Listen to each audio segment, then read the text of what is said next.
Good day, Zimbabweans in the nation and around the world. Joining us live here on Zimi.com. If you're coming in right now, do let us know which part of Zimbabwe you're logging in from or which part of the world it is.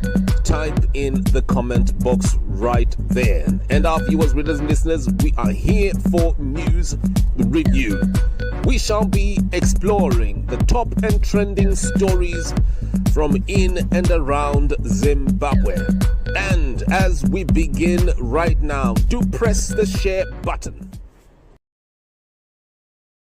Righto, it's a very good evening to you. Of yours, businesses. If you hear the sound of my voice there, do let us know where you're logging in from.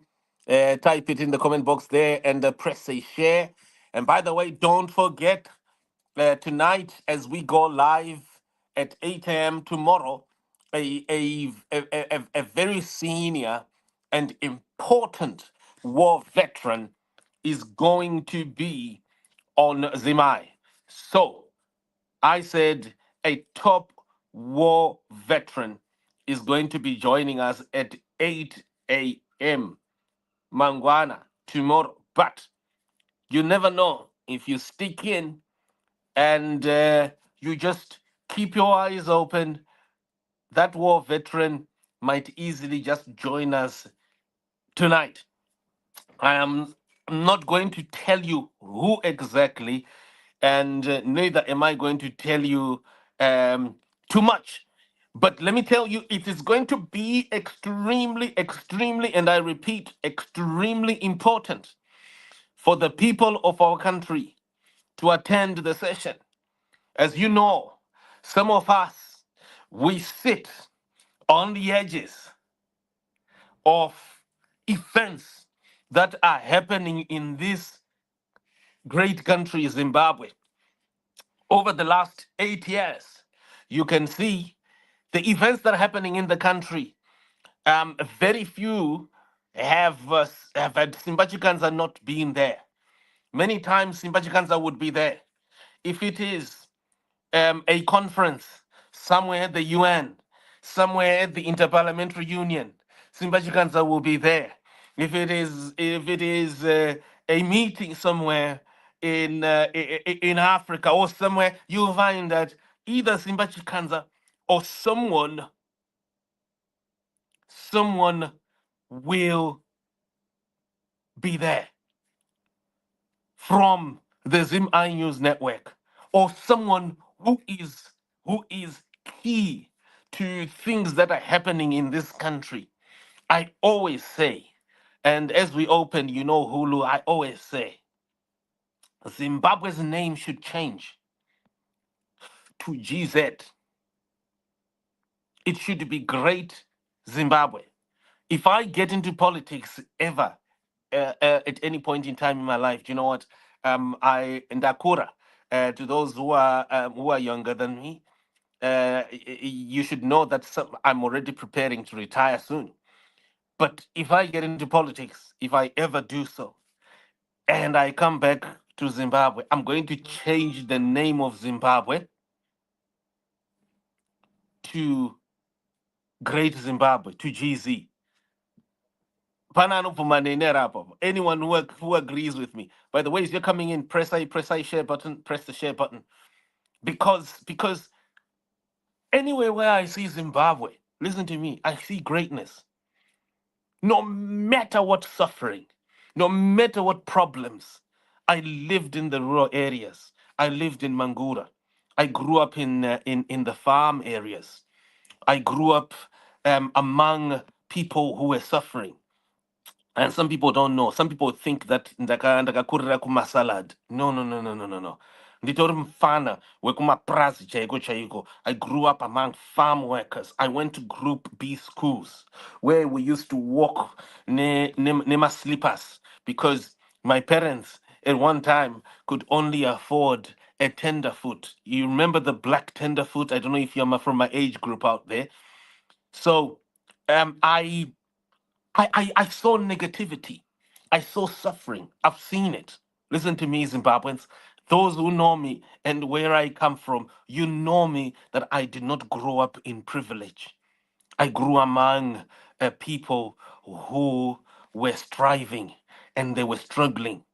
And it is that thing that also may perhaps makes me to identify with people who suffer. But quickly, what I'm saying is, as I was growing up, hear me, Zimbabweans, and when a person is growing up, have you noticed that you generally can tell when a child is 13, 14, 15, 16, you can generally tell who they're going to be 20, 30, 40, 50 years later. Do you agree? Lift your hands if you agree. So I had a certain positivity as I was growing up. Ndichiona matamburiro anga achiitika muZimbabwe. You know, when you can hardly afford a drink, you can hardly afford this. I grew up ndoiziva life yo. Some people here, when they connect, they think that because ndinotaura chirungu, then I've always had it all. I understand when someone calls me and says, Simba, andina mari yechikafu for my children tonight. For andina mari yemukaka. Andina chi. Because I grew up in it. Ndasvika ndavhura fridge. Ndiri kushaya even kana chicken. I saw it nemaziso angu. I saw that kind of lifestyle. And so, folks, it is that thing that makes me believe that very same struggle that this country is a country of great people. Because I will tell you, while I was inside Strive Masiwa's home in 1998, and when we were having prayer meetings on Fridays, and we would drink tea and coffee, tichijgane sunjam, margarine and sunjam. Yeah, those were humble beginnings, folks. Ndirimo imomo. When I was looking at Strive Masiwa, Struggler, and here and there. And at one time, Philip Chianga gave him a small loan.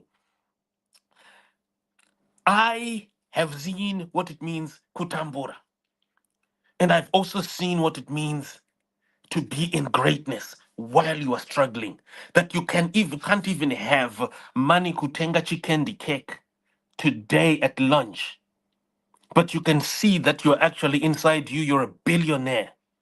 So, folks, you are hearing from someone who has seen kutambura, but who has also seen potential, who has lived it in those early years. I am one of the only, in actual fact, the only of the two, myself and Strive Masiwa, of members of a small group of Christian businessmen that used to meet at Railton Club. Taitambura mazuva iwawo, so, and we would be fasting on those afternoons, tichisangana at lunch, coming from work. And there I used to play piano for the folks. Tichinamata tichitsinzi nyama ziso so, you know? And every one of those guys, most of them were struggling. Their businesses were struggling, but you could see greatness in them. And Strive wasn't a billionaire, but today, as you can see, he is a billionaire. Zimai wasn't there. Simbachi Kanza was just a little kid. He was only 18, 19 or so years old back then. So there was no Zimai at all. But do you know what? If you look at the few things that have happened lately, that shows you that greatness is there in Zimbabwe. That inside this small boy, there were so many things. If you look at some of the blasting, breaking stories that we have covered by Zim I Panapap, that have changed the whole science of journalism in Africa and in the world. That should tell you about potential. Kuti, don't look at Nzara. Look inside you, wherever you are. When you see someone like Strive and my British right now, have you seen in the news? They are fighting. They're saying Strive Masiwa is a British billionaire. Have you folks seen? And the black British. And one time Strive came up in the news and said, I'm not British. Stop it. I'm Zimbabwean. Why? Because the British have seen that this black guy has got money and he has got potential and they want his money. They are giving him a citizenship before he even has a red or a blue passport. It's not a blue passport. So, folks, that what does that show me, folks? And now I'm going on a small rant here as we're opening. They're fighting for him now. But when he was a student in the 80s and 90s, they never fought for him. Vaingomuona sekamfana ke ku third world ngakadzokere kuZimbabwe kwakakabva. So, folks, potential. Tinaya Zimbabweans. Saka I'll call Zimbabweans a great country. Right, so quickly. We've got 300 people on video right now who are watching. We've got a few people strolling in on our spaces. So we're going to be interchanging. If you come here on video, you can choose to go on spaces if you want to just listen, or you can go on video. So we continue. We've got 2 or 3 topics that we'd like to discuss tonight. ED splashes 1.5 million, and 1.5 million on the war veterans, and Jacob Mafume caught on camera. Good evening, Hulu. Good evening, Zima. How is everything? And good evening to everybody that is listening to. Ladies and gentlemen, of course, tomorrow morning it is going to be a blast because yes, there is a promise, and we hope it is going to happen. One big war veteran is going to be one of the biggest war veterans. We will not mention the name, but one of the biggest war veterans is going to be coming over to speak to us here on Spaces. And so 8 o'clock in the morning, we are expecting that we are going to have deliberations on these issues. So, yeah, so what has happened is that in Zimbabwe right now, we have, the ZANU-PF, or the government, giving out 1.5 million US dollars to war veterans, promising boreholes for every war veteran, and promising title deeds also to the war veterans. And this on the backdrop of more and more war veterans coming up and complaining about the kind of living standards that they face in Zimbabwe today. Remember in 1997, was it 1997, that we also had war veterans throughout the country demanding land from the government. The government ended up giving land to war veterans, and it resulted in the sanctions being imposed on Zimbabwe by the European Union and the United States, and the crushing of the Zimbabwe dollar. And from then on, we had very difficult challenges economically as a country, and Zimbabwe, which was very stable, became a country that today is not economically stable. So this is a developing story, and as we are going to be we have reached out to the war veterans so they can be able to speak directly to the people. And one of the big ones is coming tomorrow morning, and we are going to be introducing that person to our people, and hopefully you will be able to have a good interaction. And well, the story continues as well. Also, when it comes to the Citizen Coalition for Change, with Sengezo Chawangu, we saw how they fell for the trick, so to speak. Other people call it a trick, where ZANU-PF tricked them into thinking that they were in bed with them. And now 3K 3K 300,000 Rama. Is it 300,000? Yeah. So now you see things are not turning out very nicely for the Citizen Coalition for Change. I think you have seen the manner in which they are Mafume, looking like a real corrupt individual on the basis only of an address. That difference in the address of his house is being blown out of proportion. And Jacob Mafume, who was going around and calling for 2030, now they have him on the balls. And what will become of the Citizen Coalition for Change, and what will become of the opposition in Zimbabwe? So these are some of the issues that we want to discuss together. And you know what, Zima, sometimes I sit and ask myself, what is wrong? Because Signor, every time he's complaining about me on Twitter, complaining about me, and I don't know what's wrong with Ngoma Signor always complaining about me. And I wonder what is it that I've done wrong with him. Maybe we have the same girlfriend. I don't know that we are fighting. Well, do you know what, right? Do you know what? Let me say that one thing that I've noticed about Signor, which a lot of people have not realized. I've noticed that he's a deep thinker.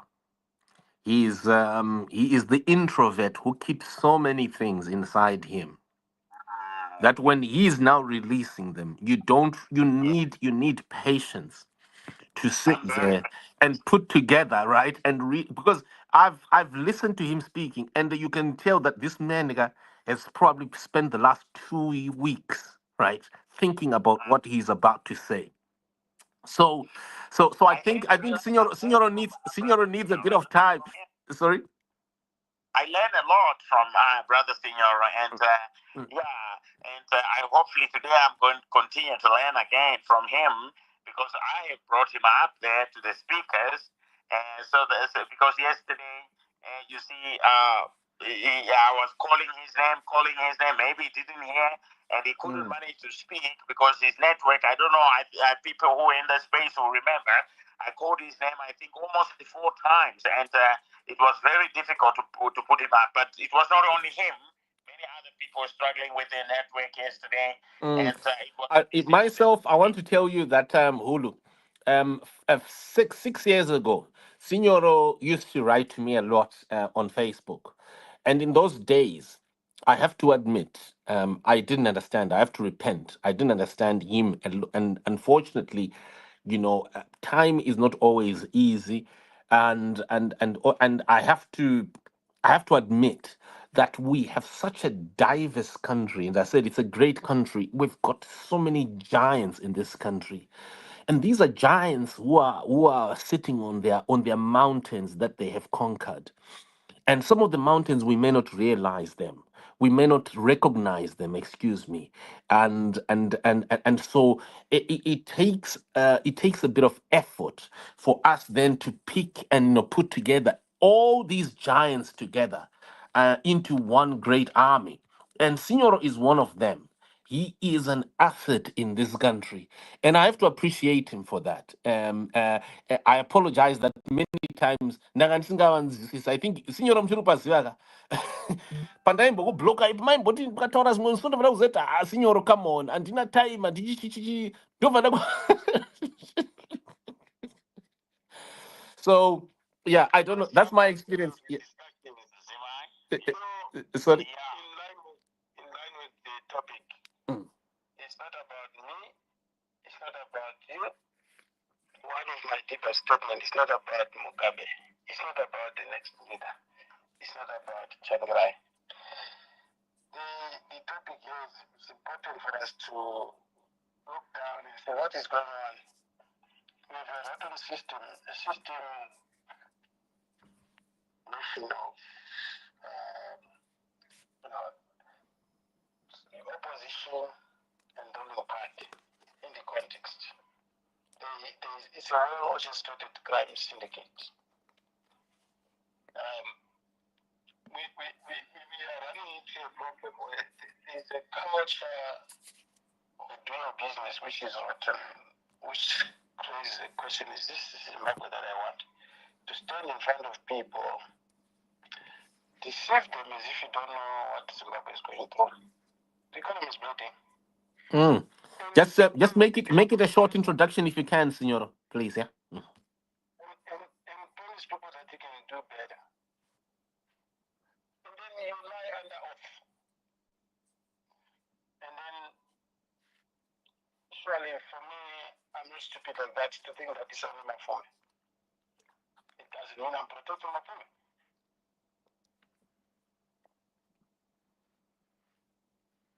Mm. Wow. I think Signora is broken, right? Hulu, do you want to take over and maybe just help us take us through how we're going to flow, and yeah, I just thought maybe we just needed to give him a few seconds to just introduce himself and the like. Yeah, thank you. Exactly. Ladies and gentlemen, thank you for joining Zimai and me, Hudu at Pachiso Life, and we talking. And tomorrow we'll be bringing you a big one tomorrow in the morning, and we'll be talking to one of the biggest war veterans in Zimbabwe. And you will, at 8 o'clock in the morning, we'll be joined by a big war veteran, and he's going to be talking about these issues that the government has offered 1.5 million to the war veterans, and the government has also offered title deeds to the war veterans. The government has offered boreholes to the war veterans. What is your take in terms of how easily it is for our people to just be bought just like that? That is what others are alleging, that, all this is being done to try to protect these war veterans so that they don't raise their hand and create a new revolution in Zimbabwe. We have seen it with the Citizen Coalition for Change, that many of them started singing on the same hymn book as the government. But today, the government seems like things are changing fast and furious for Jacob Mafume and his group, when they were lulled into thinking that ZANU-PF, is now lovey-dovey with them, and now we see him being paraded and being humiliated for merely giving a wrong, street address for his house. And what does that tell you about the manner in which the type of leadership that we have in Zimbabwe today? We are inviting you to speak. And Chief Sose, by the way, you are the first one that started this whole drama, in 1997, of demanding land, because that was the promise of the liberation struggle. So we are having these two topics here that we need to discuss, but do not forget that as we are discussing, the war veteran is listening. The one who is coming tomorrow is listening. He says he wants to to get more information. Speak to him. He is listening. He might join today. We are not very sure, but he promised that 8 o'clock he will be much more ready, and hopefully we'll be having him 8 o'clock. Please don't miss it. You must be with us 8 o'clock tomorrow. We are going to be talking to one of the biggest war veterans in Zimbabwe. A trailblazer and somebody that makes a lot of sense. And we have today Comrade Chagachaya, one of the war veterans, is with us. Comrade Chagachaya, we appreciate the role that war veterans played in our liberation. And when we thought young people... Takasina kuona kuti tine vakuru tinofana kumboombera muchitaura ehe. Yeah. Okay, there we go. So Mambo Sose. Yes, my brother Ulu, how are you? Welcome to the space. How are you? I'm doing good. Yeah, that's the topic. What do you have to say? You are the one who started with this drama in 1997, and now here we are, 2025. The drama has started again. What do you say? Yes, we have the honor, Iswana Mkanya, Mambo Sose, in Marondera, in Wenza. We have that honor, and we accept that honor that we started the Land Revolution program. And unfortunately, what we did is Livambire was hijacked by Ganandas, because when Mambo Sose took over a farm that was nearby in Marondera, there was no violence, there was no killing. We just took a piece of land that belonged to us, that belonged to our ancestors. And we displaced the people that were there. We spoke to them, and they moved away. Nobody was beaten up, nobody was killed. But then, when the other people, Shigarandas, and most of them, you cannot even call them war veterans. Most of them that were now killing white people, even other black people were killed, were not war veterans. So yes, indeed, we started the land invasion program, but we did it very peacefully. And then one thing, my brother Ulu, I heard you referring to Jacob Mafume is part of the opposition, a member of the opposition, including Sengezo Shabangu. Those people are not part of the opposition movement in Zimbabwe. It's even an honor to align them with the once great movement called Citizen Coalition for Change. If you have to give them a name or a political home, call them ZANU-PF be, but they don't belong to anything called opposition.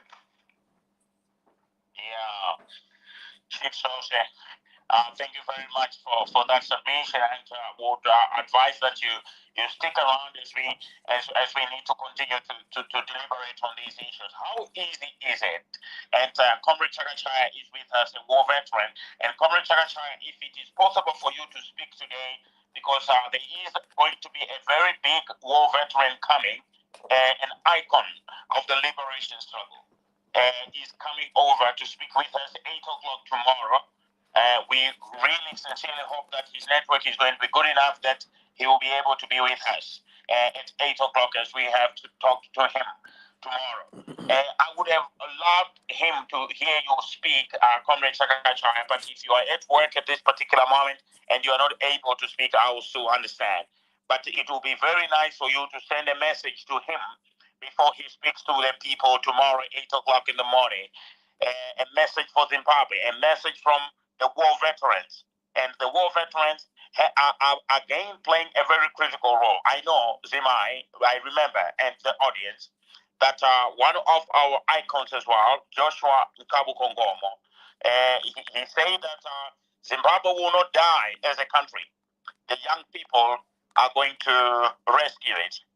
But today, we still haven't seen a lot of resolve among young people. We still see now all these matured people. I mean, the war veterans who fought in the liberation struggle, brought independence in 1980. It seems like they are having a much better pulse on what is happening across the country than young people. So this is something that I may want also the speakers to think about, take note of that. What is the role of young people? And I'm saying this because there are so many people who talked about Wicknell Chivayo. Wicknell Chivayo was driving his expensive car in Harare, and it was parked wrongly on one of the streets, and they claimed the car, and all the young people went to surround the car and say, no, you cannot claim this one. Please leave him, please leave him, please leave him. So, yet this is the guy that is causing the destruction of the economy. This is the guy that is destroying the lives of children and grandchildren of Zimbabwe. But now, what kind of orientation do the young people need? We will be addressing those things with the war veteran tomorrow in terms of what is the role of the young people, because this revolution as we see it now seems like it's being led by the war veterans again. So Charles, welcome to the space. As we prepare, to meet one of the great war veterans of Zimbabwe tomorrow, 8 o'clock in the morning, on Spaces, speaking to Zimbabwe. What message would you give him if he's listening now? He said he might be listening today in preparation for tomorrow. What message would you give to him, Charles? The 1.5 million, can you compare that with the almost 1 billion in tenders for Wicknell Chivayo? Is this an insult to war veterans? What is your take on that? Hello, Mr. Hulu, and the host and the team, fellow Zimbabweans. I hope you guys are well. Look, I just wanted to touch base with the topic, ED Spashes 1.5 million, Jacob Mafume on camera. I want to start with the Jacob Mafume issue. I've just personally broken it down into two phases. The first phase is, this is a reflection of what the opposition of our country is like. They've sold out and they've been paid to by the ZANU-PF, and they forgot that whatever deals that they did, ZANU-PF has got files, skeletons in their closet that they can throw on the table, which they've just done now, and there are many more that are still scared right now. And secondly, it's just a ploy by the elephant in the room to try and just divert the main issue of our country, which is bad governance, mismanagement of the country. So they've just done this so that people can now just get a bit confused, because we all know that Jacob Mafume was just basically useless and was a sellout, and they've just proven it now. Now, to the 1.5, it's totally an insult to the war vets. And look, whether you like it or not, the war veterans, both male and females, they are fathers and mothers because they fought for the country. They fought for us to enjoy the freedom of Zimbabwe. Unfortunately, like every other Zimbabwe who is in the diaspora, that freedom is not there. So we had to leave. Now this is the time. You know, everything happens in good reason and in good time. This is the time whereby the fathers and the mothers of Zimbabwe, who are the war veterans collectively, are now saying no. And you can actually see that even ED and his cronies, they can't say anything. They can try and whatever, but the fathers and mothers are now saying no, right? It's only unfortunate that they took long to now put their, you know what it is in a house. You can play and play and play and play and play, but the father and the mother, usually the father, when he says no, it's no now. And this is exactly where our country is. And I really appreciate that notion from the war veterans. But I also want to ask them, given an opportunity, we need to learn the true history of our country. We've now got to understand some bits and pieces that most of the people that are in the executive of our country, most of the people that are running our country are not even war vets. They never even went to war, and they've got actually fake educational qualifications. These are the people who are just in the offices. So our fathers now need to fix that. They need to fix that and erase everything and give the country good leadership so that everybody can enjoy our country. Because right now, where we are at right now, we are running businesses, right? But at the same time as you run businesses and you try to excel in your businesses, you are still reminded that you're a Zimbabwean and you're given a line that you cannot cross because of the reputation that our country has just been given by a group of people. So I'm really happy with the war vets, right? Please, fathers and mothers, wherever you are, can you be collective? If it means all the tribes, all the people that there must be unity amongst you guys. Look, money comes and goes. Don't be fooled. Don't be bribed. Please, fathers and mothers, fix our country because like you were saying earlier on, you're worried about the youth. The youth can't do anything because the youth has been diluted because of the systems that are there. So they can't do anything. But this is the time for the father and the mothers to take their collective role and discipline the children and put the house in order because our country is in a mess. And, I don't know how ET and his team go to bed at night, knowing very well that things are bad. When you see, I saw the video of Wicknell, children, kids, teens, the youth surrounding. Those youths are the future leaders. Those youth are the future developers, the future successful entrepreneurs. But their future has been stolen. And only to give enough respect to someone who is basically a pathetic individual to our country, who is railing on the destruction of our country. So that needs to be fixed by a higher power, which at the moment is the fathers and the mothers. And I call upon war veterans, wherever you are, please, can you fix this mess once and for all? And look, money, you guys, you will be taken care of by there has to be systems that can take care of our war vets and happy days for them. And this all gives us, the people of Zimbabwe, to go back home and make our country great again. You know what I mean? So this has to happen now. This Mafume guys, all these guys, it's all coming to an end. If you can see, it's just madness that's happening. But these fake diplomas, these degrees, it's all coming out. There's a reason for that. The fathers and mothers are now acting. So we need to allow them to act, and they act can fix our country. Thank you. All right, thank you very much, Charles. And for those who are joining us, we are deliberating on how easy is it to buy a Zimbabwean to support you. How easy is it to put up money, and a Zimbabwean is going to change sides easily. So when we think that this one belongs to the opposition, this one belongs to ZANU-PF, in fact, other people are arguing that there is no such thing. Given the chance, many people easily and support the other part. So when the president agrees and the government offers 1.5 million US dollars for the War Veterans Fund, which is now called the War Veterans Fund, and you compare that with the tenders that Wicknell is getting, which are running into billions. He said it by himself that they run into billions. So if Wicknell gets $1 billion and the war veterans have to share 1.5 million, and you still have the administration side of it, how much will an individual war veteran ends up getting out of that 1.5 million?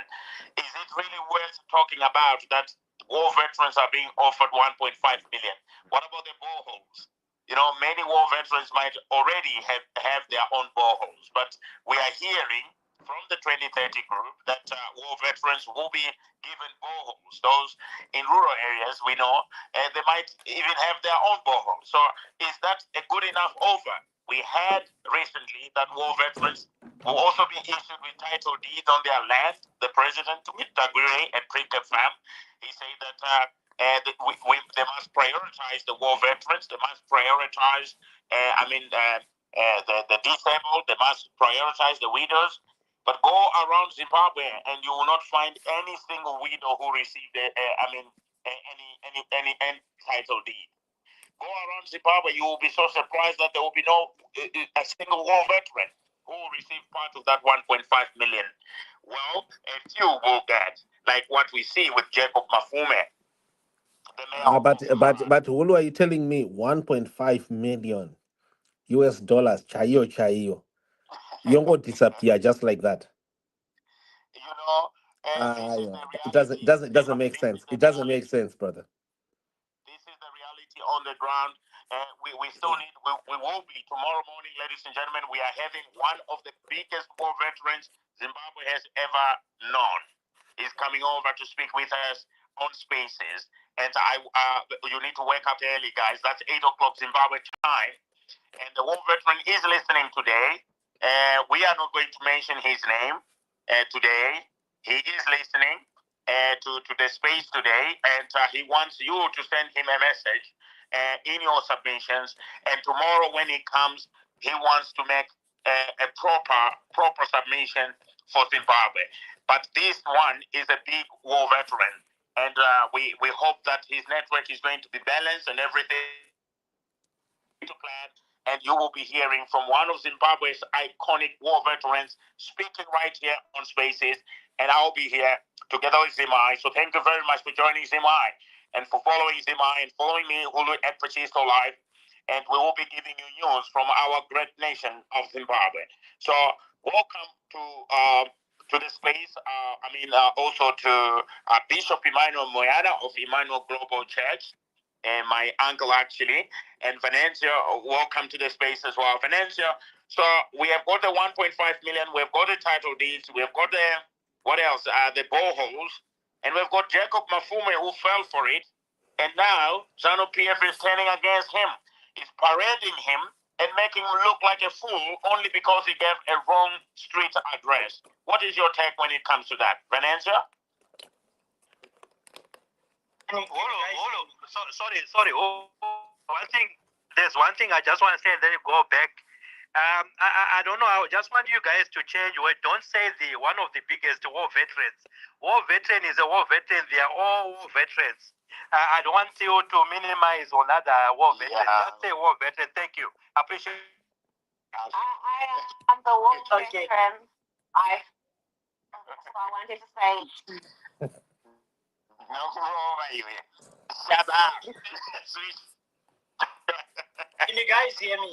All right, Valencia, sorry about that. It was Dr. Drive who was reminding me that I should not be discriminating among war veterans, and of course yes, but he is extremely well known, and he has made strides in Zimbabwe. And when you hear his name tomorrow, you agree with me that indeed this is one of those that has made strides to make the name war veteran make a lot of sense. So I do agree. We have got Comrade Chakachaya here, another war veteran, and many other war veterans listening to us. We appreciate your service for the liberation of Zimbabwe. So, Flora Romai, welcome to the space. And then Venancio is with us as well. Venancio, we can hear you. Can you hear us? Yeah, I can. I just wanted to confirm that before I start. Okay, Venancio, please go ahead. The issue is simple here. First of all, they present you with this honeypot or with this cookie jar, like what they did to Jacob Mafume, for example. You fall into it, and next they come after you because they remember you're in opposition, you're not in their blood. That's the same thing that will happen to these war veterans if they fall for the 1.5 million. 1.5 million is a lot of money, but let's look at it in this sense. Already ED 2030 has faced a lot of resistance. If they are to continue up until 2033, they don't want people that are going to stand up and rise up having this type of voices. So therefore, cutting them down would be their next agenda after giving them this 1.5 million. And to be honest, to whom is it going to go to? Because there is always people that benefit first and the rest that will never benefit. Now, as for the war veterans themselves or the people that are involved in this whole entire ED must go thing, I would like to say that ZANU-PF is my first choice. I will be lying. It's not. In fact, I remember how the party, caused us a lot of pain in 2008. But because there is an alternative, and because that I want ED to go, I will rally behind these people. But if ZANU-PF is to redeem itself, what it needs to do is to actually prove themselves beyond it. I think there was a sister from US a few days ago that was actually giving us this he was saying that she loves Zimbabwe, she likes Zimbabwe. She says that Chiwenga needs to now do like what he did. He wasn't power hungry to actually let the government take place or this so-called to take the position while he sit back. Now Chiwenga needs to do a new work where it actually gets people or some sort of popularity towards it that can allow maybe some sort of national building. Because at the moment we do agree that there is no opposition, but those that already opposed in ZANU-PF, my point remains clear. If you think that you are going to mend your ways and you guys are gonna move on forward after this 1.5 million, that would be a dream. The ZANU-PF at this point with the ED 2030 plan has reached a point of no return. Jacob Mafume, I think we on the opposition side, we should actually be laughing at him, especially including those that might want to actually. Okay, I'm not part of any opposition party, but I view myself as an opposition. But we should actually be laughing at this individual because he was busy evacuating innocent citizens of Harare during the rainy season. I hope that Mafume, just for lying about his address or lying under oath, I don't care what that happens to him. If they're throwing him in jail, we don't care. That actually should be a lesson to a lot of people, but that whenever you play with these people, you're not sorry, just a lighter moment, Venancio. Look at his seating style there on top there. I just took that from Lynn Stark's timeline. What do you think about a mayor that sits like that? And Lynn Stark is reporting that panakaona gara so akatoziva kuti hapana za mayor apa imbava the patonas. So what do you think? But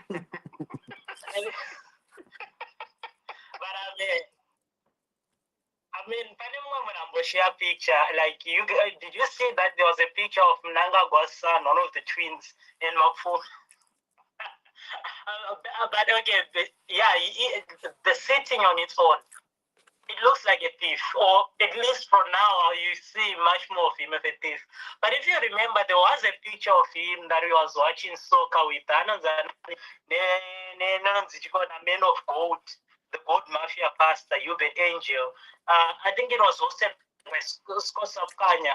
That's when I started seeing the thief in him. But before, I didn't really care about Mafume. I thought he was some sort of innocent mayor that ZANU-PF has been trying to topple. But now, there's a lot of debt over him.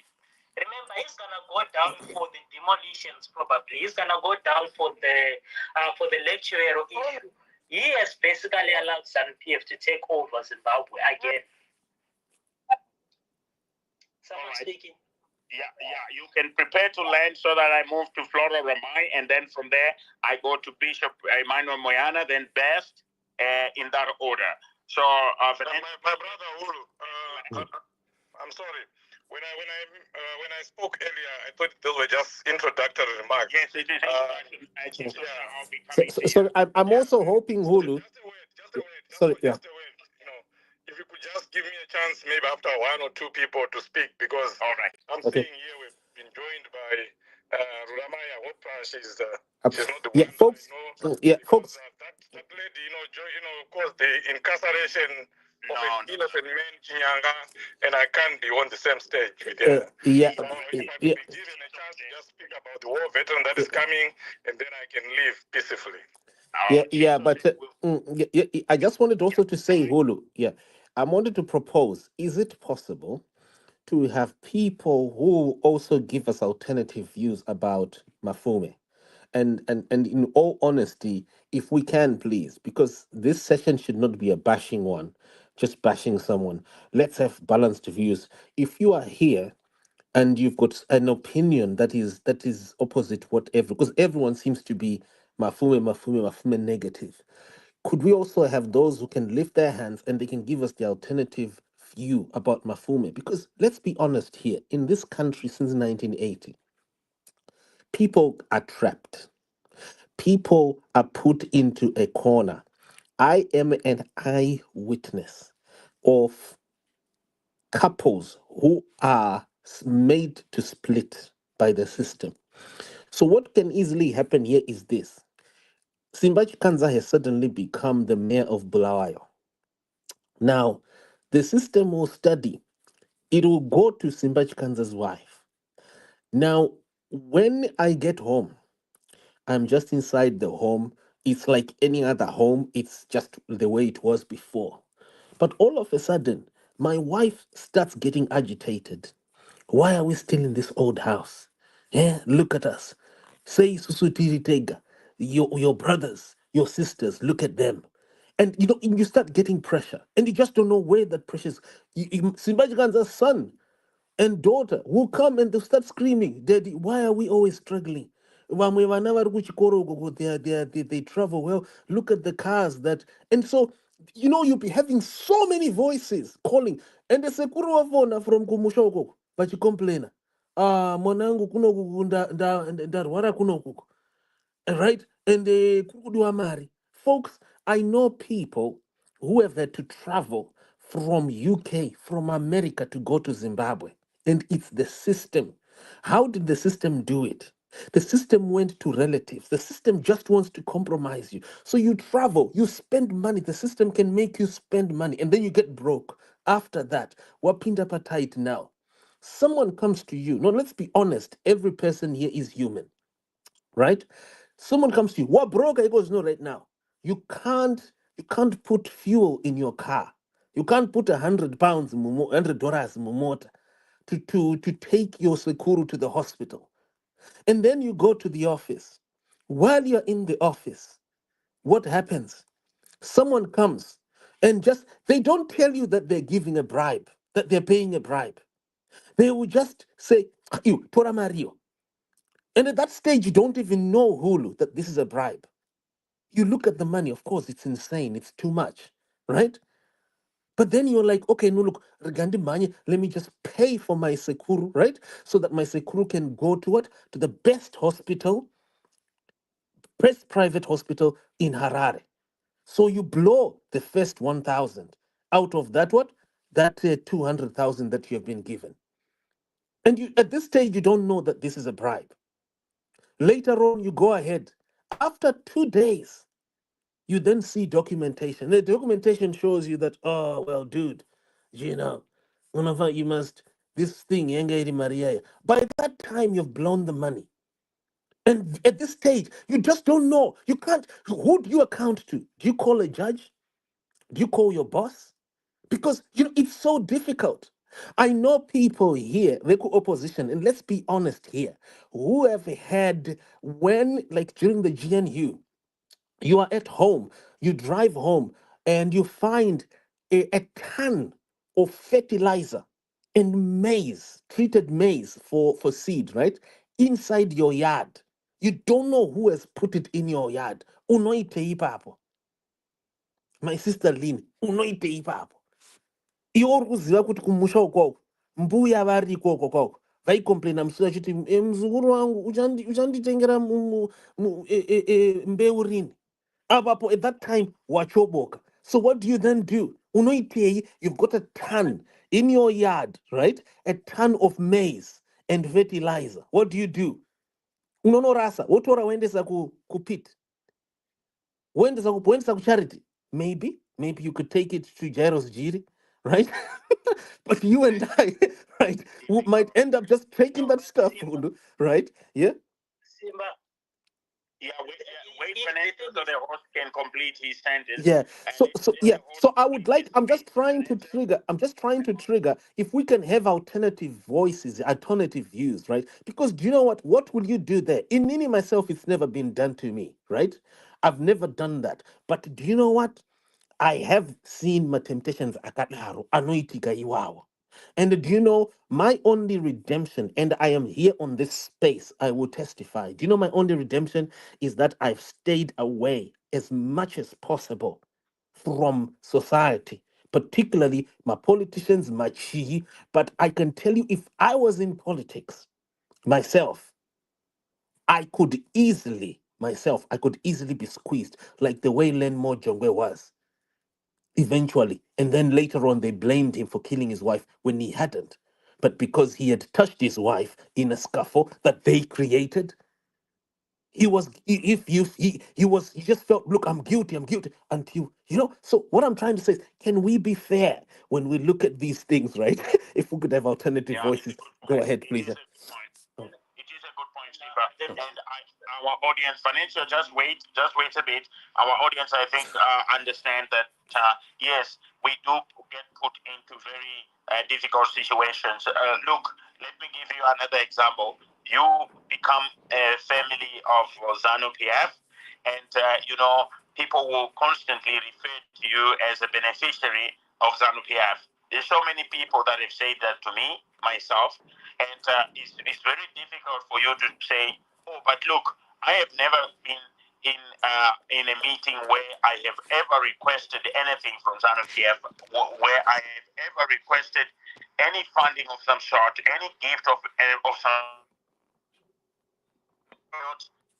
Believe that, and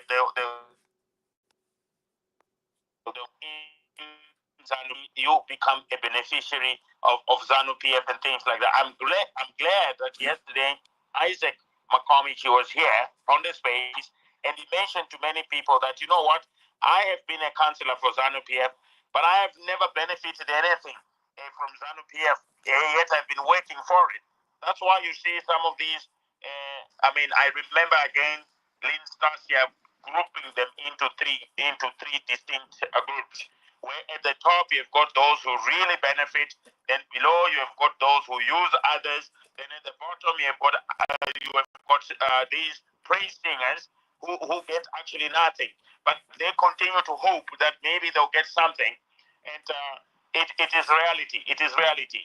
Many of you who send money home, those who work in the diaspora, do you distinguish that this one is in the opposition, this one is in ZANU PF? Not really.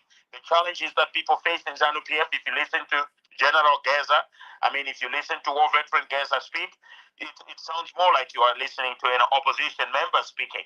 So the reality is that life in the street, life on the ground is exactly the same. Many of these people who say, oh, We are ZANU-PF, we are the opposition and all that.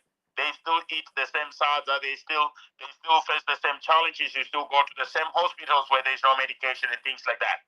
So our speakers, I'm going to be running through you now so that you don't just listen to us speak. But, our Chief Source, I would expect you to be very patient and calm today. We need to listen to everybody. We are brothers and sisters.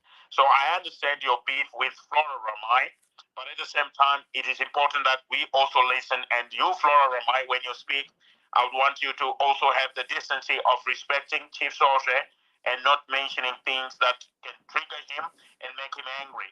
Because we are all learning from each other. We must love each other because the country is for all of us. So, Flora Ramai, before I go to Bishop Moyana, welcome to the space. So, it will be Flora Ramai, it will be Bishop Moyana, then Beth. Venancio, sorry about that. We'll be coming back to you. And Chief Sose, you will be coming after that to make your submission. And I sincerely hope that Chief Sosa, you are not going to be triggered, you're not going to be angry, you are just going to be man enough to, like I said, let us respect each other, and we need to build a country together. So, yeah, Flora Ramai, please go ahead.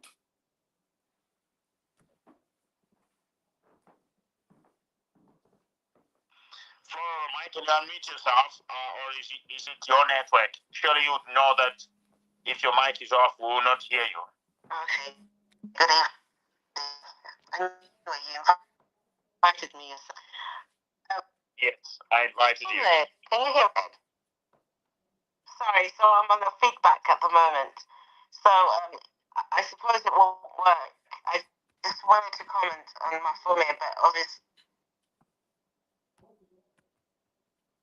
From your network is playing game. Stabilize your network. I'm struggling to hear you. It is cutting and cutting. Oh yeah, there we go. She has fallen to the listeners. Flora Ramai, if you can hear me from the listeners, stabilize your network and come back again. All right. So let me just go to Bishop Emmanuel Moyana and welcome to Sister Comfordondo. Zimai, please do the housekeeping. Zimai, Thank Sister you. Thank you. Comfordondo is in the house. Oh, wonderful. Right. Yeah, definitely. Well, I'll sort that. Somehow I can't see her. It's a bit dodgy. Twitter can be really dodgy, but I'll sort it out. I'll sort it out shortly. All right. Okay. I wish. All right, yeah. Thank you. Okay, that's fine. Bishop Emmanuel Moyana, the founder and leader of the Emmanuel Global Church. Welcome to the space. Here we are, Bishop Moyana, 1.5 million promise for the war veterans, but we know Weak Nil is getting the billions in tenders. Boreholes promised to war veterans. Title deeds promised to war veterans. I said earlier, we all are related to war veterans. Have you ever had any war veteran who has benefited from this 1.5 million from these boreholes, from the title deed? Bishop Moyana, what is your take, including, of course, Jacob Mafume, the mayor of Harare? Please go ahead. Thank you so much, Olu. Thank you so much, Simba. Good evening. Can you hear me, guys? Can you hear me now? Yes, today your network is very good. Please go ahead. Thank you so much. Well, I would want to start on the 1.5 million, and my question will be, where is that money coming from? That's question number one. It's simply logic, to understand that the ZANU-PF, when they want to stay in power, they can do anything just to make sure that they cling on to power. When the war veterans begin to make noise, then that's when the government will begin to start to take action. But these people have never been taken seriously in this country. That is the honest truth.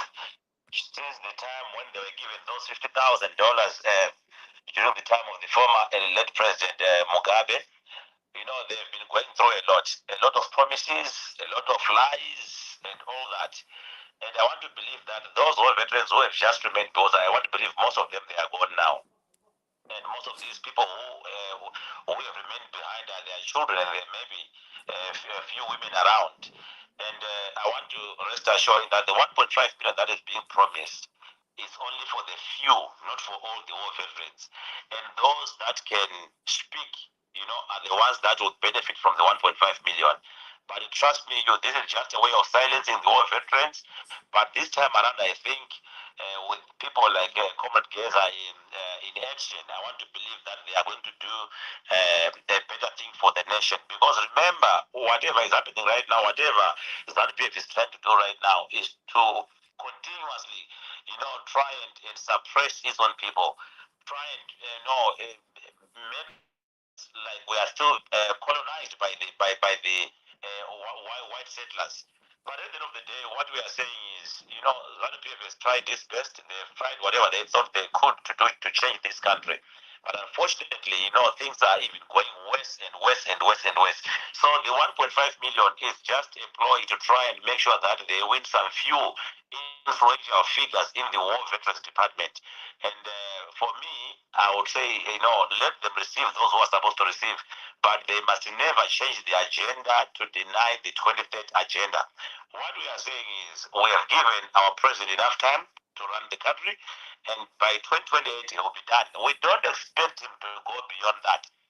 So in simple terms, we are saying the 1.5 is just a game, it's just a ploy, it's just a strategy, which I believe it won't work this time around. And people are very much aware of what is going on. Bishop Moyana, you are saying the 1.5 is just a game, is just a ploy.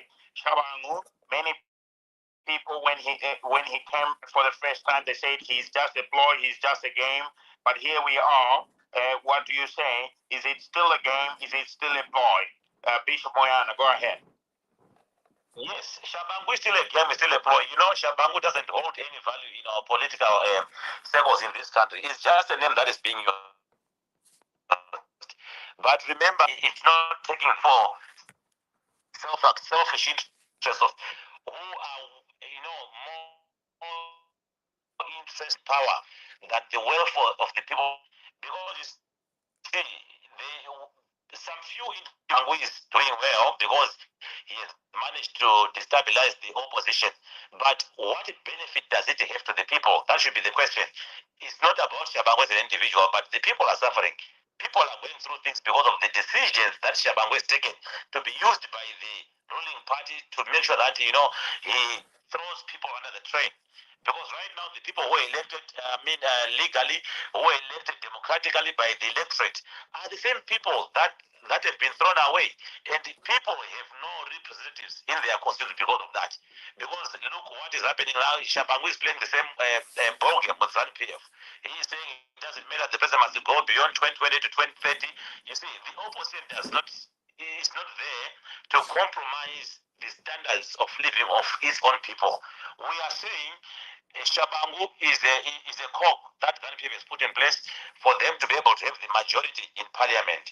And today, that's why they are so much pushing for the 23rd agenda, or they've got the 2/3 already in parliament, which is not good for the people. So what we are simply saying is enough is enough. We are not going to allow the 23rd agenda. We are going to fight against it. We're going to vote against it. We're going to speak against it until they understand that this country is a constitutional nation which is run by the constitution. Then let's come to Jacob Mafume issue. I heard Simba saying he wishes if there are people who are going to be, thinking, some of us, we know him personally, we have seen him, we know how he works. That guy is very subtle, he's very cunning. He doesn't really understand how things should be done at the townhouse. He goes beyond his duties of a mayor, and he tries to victimize a lot of other in sake of him keeping power. He even went to the extent of even denouncing Miti, denouncing Chamisa because he wanted to remain at the townhouse at the expense of the people who have voted him into power. So Mafume, whatever is happening to him right now is just a test of his own medicine. He's the one who's at the game, and he has to, to sleep on the bed that is made for himself. That boy is just useless. He's a nobody. He doesn't know what he's doing. So for me, Mafume has always been a failure. But unfortunately, there are people who have been trying to glorify him because, he goes everywhere. He doesn't have a standing. He's sitting on the fence. If he support you see, there are people who try to glorify him because he has renovated Rufaro Stadium.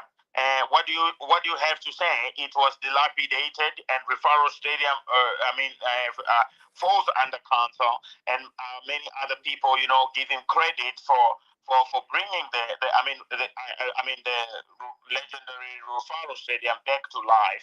What would you say about that in terms of something that he has done as a mayor, which we can point at? Unfortunately, Hulu, in Zimbabwe, we don't know what we call development. That stadium remains, not suitable for international games.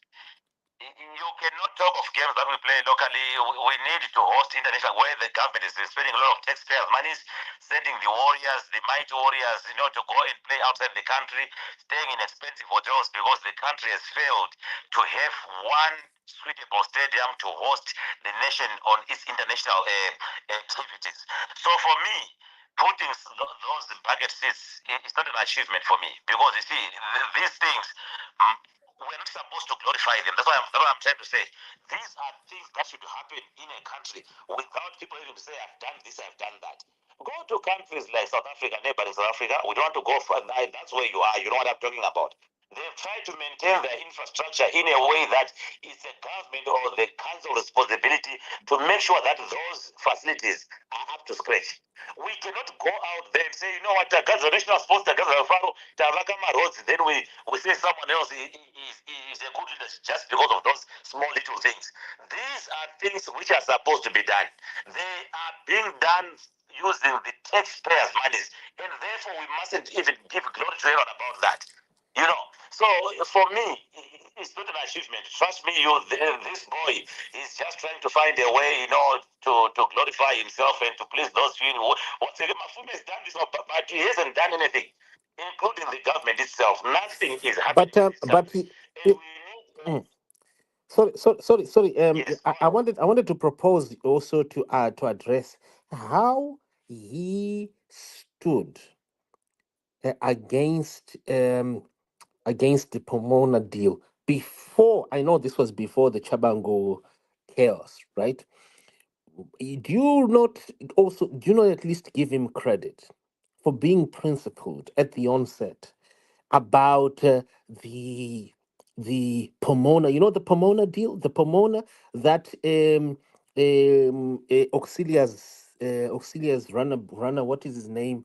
Delish Ngwaya, right? Wants to charge Harare residents 40,000 a month, 40,000 US a month. Remember? Yeah, no, sorry, 40,000 a day. Is it a day or a month? No, it's a day in to recycle garbage at Pomona. Yeah, right. you know that deal, right? The one that him, Yeah, Mafume, and Rusty Markham and Alan Markham. I wish we could get Alan Markham here, right? They fought, both of them. I saw them myself. I used to corroborate with them a lot. They used to give us a lot of news how they fought tooth and nail when it was so difficult because you're dealing with Auxilia herself, right? When you're dealing with Delish Ngwaya, you're dealing with the twins because these people want to suck Harar. I'm not sure if that thing eventually went through. So they want to suck 40,000 US dollars a day from Harare residents to from or recycling. So they're going to be charging every person a portion of that 40,000 a day, right, to recycle the garbage. So instead of them bringing value to the council, they are taking money by charging you on top of your rates, right? Money that that they are pocketing off that Pomona thing. And I'm saying it because I was part of that. I covered stories quite extensively with July Moyo and the like, and that is when I also exposed Delish Nguaya as someone who was once charged for armed robbery and someone who is a convict also on a few other crimes, and someone who's not suitable for that deal. It was Jacob Mafume and Alan Markham, particularly Jacob Mafume. I am telling you because I in those days, please check in the history, right? You will notice that Mafume stood. Mafume Akambo Mira. There was a time when him and Alan Markham, where they were like a pillar, right? They were stopping that whole thing. I'm not sure at which stage and which date he allegedly got this 200 or is it 300,000 to buy this house, right? This bribe, right? But if it could not have been back in those days, I can tell you, because they would have exposed him, because these guys were like salt in the Ministry of Local Government. And these are the days when I used to call July Moyo, and I used to, some of my recordings are there, and I grilled him many times. Folks, that thing, that whole Pomona thing, it stunk. Semesa. Our residents being charged 40K a day, US dollar a day, to recycle gap Ichinzi tender, and they were claiming that this is a Dutch company when it is just a briefcase company registered where, in Holland, or is it Netherlands, right? And then Delishingwa is the front. So don't you think you need to give him credit? Because let's just do a good evaluation here. Sorry, a fair, excuse me, analysis of someone. Yeah. So we have, it's not a bashing session. Okay, Simba. I need to correct something from what you have just said. Shoot. When Mafume was dealing with the Danish deal, the Pomona one, it was a council resolution that they agreed that this deal must be cancelled. Mafume just went there as a mayor to represent the council. It was not, planning or thinking or his ideas to say to stop this deal. The council made a resolution to give, because remember, our council has got around 45, and I think 43 then belonged to the opposition. And that time, remember, Shamisa was still the Triple C, and most of the directions were being taken from the office of the president, which was Shamisa then. So it was a combined effort rather than to give glory to an individual. So what I'm simply saying is, as much as Jacob Mafume is very vocal, is very cunning at the same time. He's one guy that you can never trust when he says something. I know what I'm talking about. He's one guy that you can never say, we've agreed to this with Jacob, and tomorrow you expect him to give you the same answer that he gave you yesterday. He can change colors, he can change his statements, he can change anything. That's why I'm telling you that whatever that has happened to him to get the 200,000 or 300,000 bribe to buy that house, that is the true character of the person that we are talking about. Recently, there was an issue in the newspaper where Mafume is being accused of selling a stand in Greenhill. I think you have heard of that. And he gave the wrong address about that same piece of land that he sold. And he wanted to act as if he didn't know about it. So that shows you how cunning the young man is, how cunning this boy is, because, he's trying to make a name for himself by using divide and rule, which doesn't work. At the end of the day, you have a standing, you have a position where you belong. So we cannot give him credit about it. Yeah, that's fine. All right. Yeah, I just wanted you to perhaps round it up, because I want to bring you back again so that I can just bring other speakers to make their submission. But I think that was a very good point. The fact that even the manner in which he was speaking, if you check that on that video, you can see that he had no confidence whatsoever. In his speech, and he looked very much. Guilty, to be honest. So I agree with you that there's so many other things that we may not understand about Mayor Jacob Mafume, and we're inviting him on this space if it is possible for him to join us. We know he has that capacity to do so, and we can be able to speak to him directly. Mayor Mafume, if you're listening, I want to invite you to come over, and we can be able to have a conversation. So, Bishop Moyana, you can just maybe mute your mic for now. So I go to Best and go back to Chief Sorcerer, and I'll be coming back to you shortly. Right. So, Brother Best, welcome to the space. You have heard the stories as they go. Do you think the 1.5 million is fair enough for the war veterans, considering that Wicknell is having 1 billion in tenders? Do you think Jacob Mafume himself, has a way of getting away with this one? Go ahead.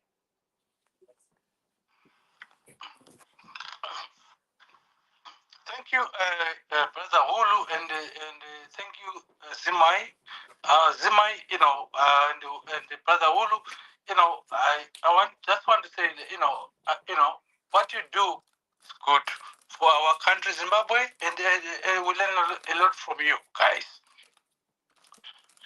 Number one, I want to say is, ladies and gentlemen, speakers and listeners, I just want to say, Jacob Mafume himself, let him, kill himself slowly and fly himself slowly because of what he did. Because at the end of the day, what you do to yesterday will come back to you tomorrow. He did a lot of bad things against our Chamisa and stuff like that. And then now it's time for him to fry himself. In terms of 1.5 million, whatever they say for your word of veteran, that's nothing.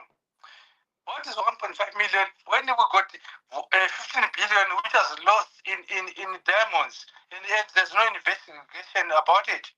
No one talked about it. No investigation, nothing.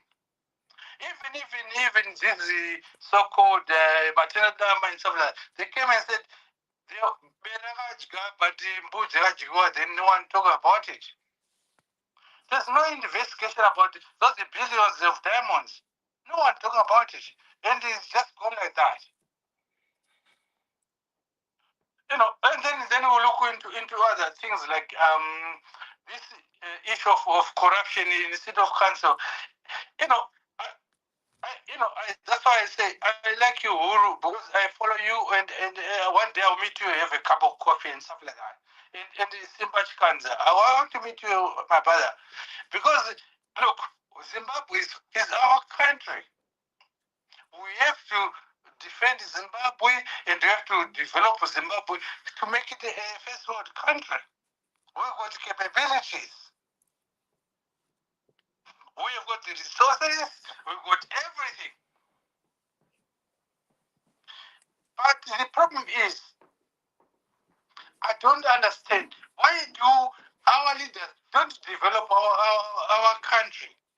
Even for example, in terms of like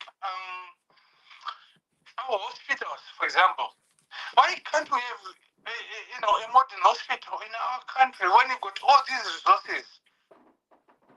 Is it a question of saying that you take so much money, I'll take so much money in my pocket, and then there's a saying which I want to give to our listeners and speakers and the host here. The saying is that the problem with Africa is the people, the diaspora of Africa, are working very, very hard to send money back to Africa, but the leaders of Africa are working also very, very hard to send the money back to Europe and the Americas and China and whatever, Asia. And then there's, at the end of the day, there's like what you call like a tap of water where there's a leakage, but people don't want to look at the leakage. They said, why is not water coming into my house? But there's a leakage in the system. Africa is rich, but our leaders are not the good leaders. Until one day, maybe, but at the end of the day, let me close by saying this. Wulu yourself, I want you to support you to be an MP of your province, whatever. And also, at the end of the day, I want you to be a minister. I will support you with financially, with resources and stuff like that. I'll support you, Wulu. You are doing a good job, and I will support you. Thank you very much. Oh, thank you very much, Brother Best. And the greatest support that I can appreciate is those prayers. Financial support is good, but the prayers are the ones that I would appreciate more. Do you understand? And just to put the money issue before I bring in Chief Sosi again. Chief Sosi, by the way, it is your people that rose. I mean, demanding land in Zimbabwe. And ladies and gentlemen, I want you to know that maths is not that difficult, hey? Every time when people number, we must always do the mathematics. Let me tell you something very funny. Zimai, I'm not very sure whether you have observed this one. I always work out these numbers. So look at these guys before Chief Sose comes in. Chief Sose, the government is offering 1.5 million US dollars to support war veterans. And do you know how many war veterans we have in Zimbabwe? We have about plus minus 30,000 war veterans registered in Zimbabwe. So basically, if you take the 30,000 war veterans and put them into the 1.5 million, which the government is offering for war veterans, it means every war veteran, if that money is not going to be taken by bank charges and admin costs and all those kind of things, every war veteran, if straight, even the 1.5 million, will get $50. That is the joke that our country has become. If you take $50 and you times it by 30,000 war veterans, you'll get 1.5 million. So our government is basically giving $50, to every war veteran to try to shut them up so that they don't talk. So tomorrow, ladies and gentlemen, just for your own information, we are hoping, we have talked and agreed that one of our war veterans that you know is coming over at 8 in the morning to speak to our people in the spaces. We are going to be asking him, has he received the $50? When is he likely going to be receiving the $50? It is a joke. Another promise was a promise for boreholes for war veterans, and many war veterans already have boreholes. So I don't know how are they going to offer a borehole to somebody that already has a borehole in the rural area. Another thing is a title deed. We are going to find out also tomorrow if he has received any title deed on the land he received through the land reform program. Majority of war veterans have never seen any piece of that paper. So it is very, very interesting that what the government is offering is simply laughable. What the government is offering to the war veterans is simply an insult. It is an insult to those who fought in the liberation struggle. 1.5 million that you have seen them dangle up and showing a check of 1.5 million will only work out to $50 for each war veteran. What a joke! What an insult! While you're on that Hulu, I don't know if someone who is, if we have people who are mathematical here. My maths was not very good, but could someone calculate for me, please, if you can, the damage to the economy per person if a person is able is suppressed or is kept without working, like is kept busy, preoccupied, doing nothing for a whole month. Just chasing wind for a whole month in a year for the whole month. I've got a classic case, Hulu, that I managed to prove mathematically in 2023. And it proves that it suggests that if Africans can be given freedom, they can contribute to their own sustenance and to an economy. And that can actually be, we can measure, we can actually calculate this through a formula that was demonstrated in as I was um, talking with a politician in in an African country for the whole month, and I was using a combination of scriptures and promise to give this politician an iPhone 15. And I know this is a weird example, but what I'm talking about is whatever that I was communicating to this politician is running for presidency in Zambia as we speak. And he's the SB Moyo of Zambia, a man called Heri Kalaba. And he was part of the gold mafia thing. But because one time I just phoned him, and he thought that Hubert Angel had sent me to him. And because I was quoting scriptures, not that I said, but just because I just called him randomly and I told him I'm a prophet from London who is sending him an iPhone 15, and I just started quoting scriptures. He confessed later on television when he was trying to justify himself and win back his political support. He said, "Look, this guy. I thought all this while I was talking to a prophet from London who had been sent by my friend Hubert Angel with a cell phone. I thought all this while I was talking to a pastor." Myself, I think you can Google this story. By the way, it was a big story in Zambia in August, time of the elections, and so from there, I'm just using that. Is it possible for us to use that as an algorithm or a formula that we could derive from there? How, if a person is freed, like if a single human being is given freedom to think on their own and to spend time producing, let's say at their farm, or making something, or manufacturing something, or working somewhere, even if they're employed, right? How, when they are not free, if you remove freedom, if you keep people suppressed, right, you could just about even if you give them money. So even if Wicknow gives me a car that is worth 200,000, as long as I'm not free, I'll still be suppressed. I hope maybe I'm talking too much, but it's something that I thought maybe could even be measured, right?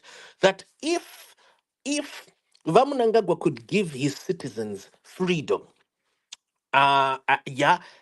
Perhaps this is all that they need. Perhaps people don't even need money. Perhaps our war veterans don't even need any of that.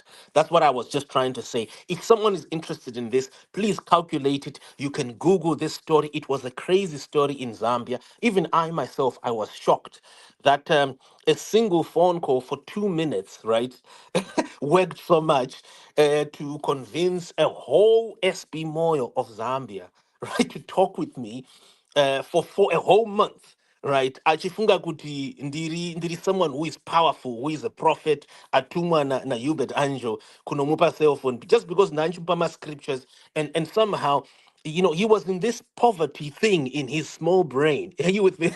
But anyway, it's weird. Please, let's go ahead, yeah. But it is something that I think is interesting for us to share.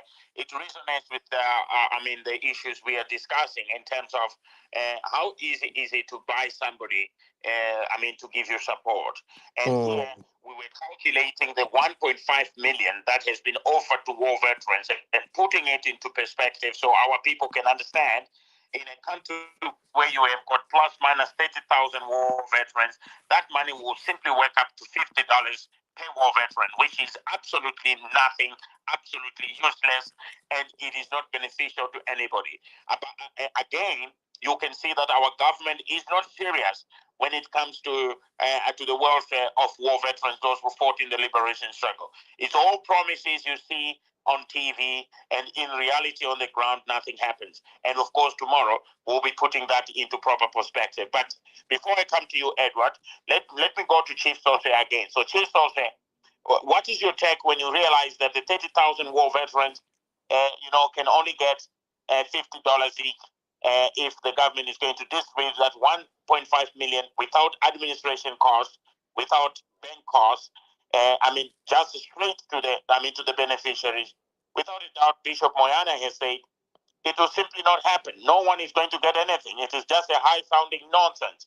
What do you say, Chief Sose?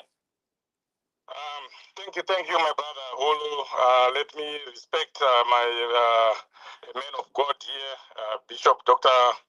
Moyana. Thank you so much for being here.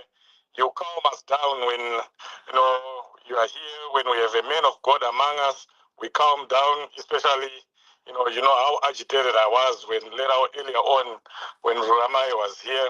But when you have a man of God, you really calm down. So thank you for your presence. And my sister, Comfort, who has just joined, I appreciate you. Simba, thank you for the job that you have continued to do. when you started this space, you know, there were a few people. I was one of the first people to join, and you were talking about how you grew up at a farm from humble beginnings, and then you later went on into Harare. You know, Johnny comes to town, and you could not string together a meal. You know that some people will be taking for granted. You could not afford chicken or the drinks that you were showing us here, but here you are. You've managed to build one of the biggest, one of the best media houses Zimbabweans have ever seen. It's not easy to have an idea and then you develop that idea into the idea that we have right now that we are seeing. Some people might minimize it, but it's not easy. So thank you for what you have done, and thank you for remaining true to the people of Zimbabwe and to the struggle. I know we have had discussions, you know, here and there, private discussions, where you were actually telling me, Chief, I've been offered, ZANU-PF is trying to buy me out. ZANU-PF is offering me some money, and I know for sure the evidence has been there. I've seen it over the years. It has not only happened once, but over the years. People have come trying to buy ZimEye, just like they've done with many other media houses in Zimbabwe. But you have remained steadfast. That's not easy. Thank you very much for that. My brother Ulu, you brought up two issues that I wanted to respond to. The issue of the young people that we're talking about, their inaction or their action or what they should be doing towards 2030. I'll talk about that briefly. And then I also want to talk about something that you said we should talk about, the coming of the war veteran. We've been told not to say the great war veteran, but the big war veteran or the war veteran who is coming tomorrow, what we would want him to address. And I hope he is here because you said he might be listening. I hope he is listening right now because there are issues that I want to raise with him, issues that are, you know, at the bottom of most Zimbabweans that are here. And let me make a disclaimer. I respect war veterans. You know, I appreciate what they did, you know, for our country, especially the true war veterans. I live with a war veteran myself. I'm actually taking care of one who was only given that demobilization in the early 80s. He has never benefited from anything, from any of these government offers that have come. I actually make sure that he has bread on the table every day. So I appreciate what war veterans did.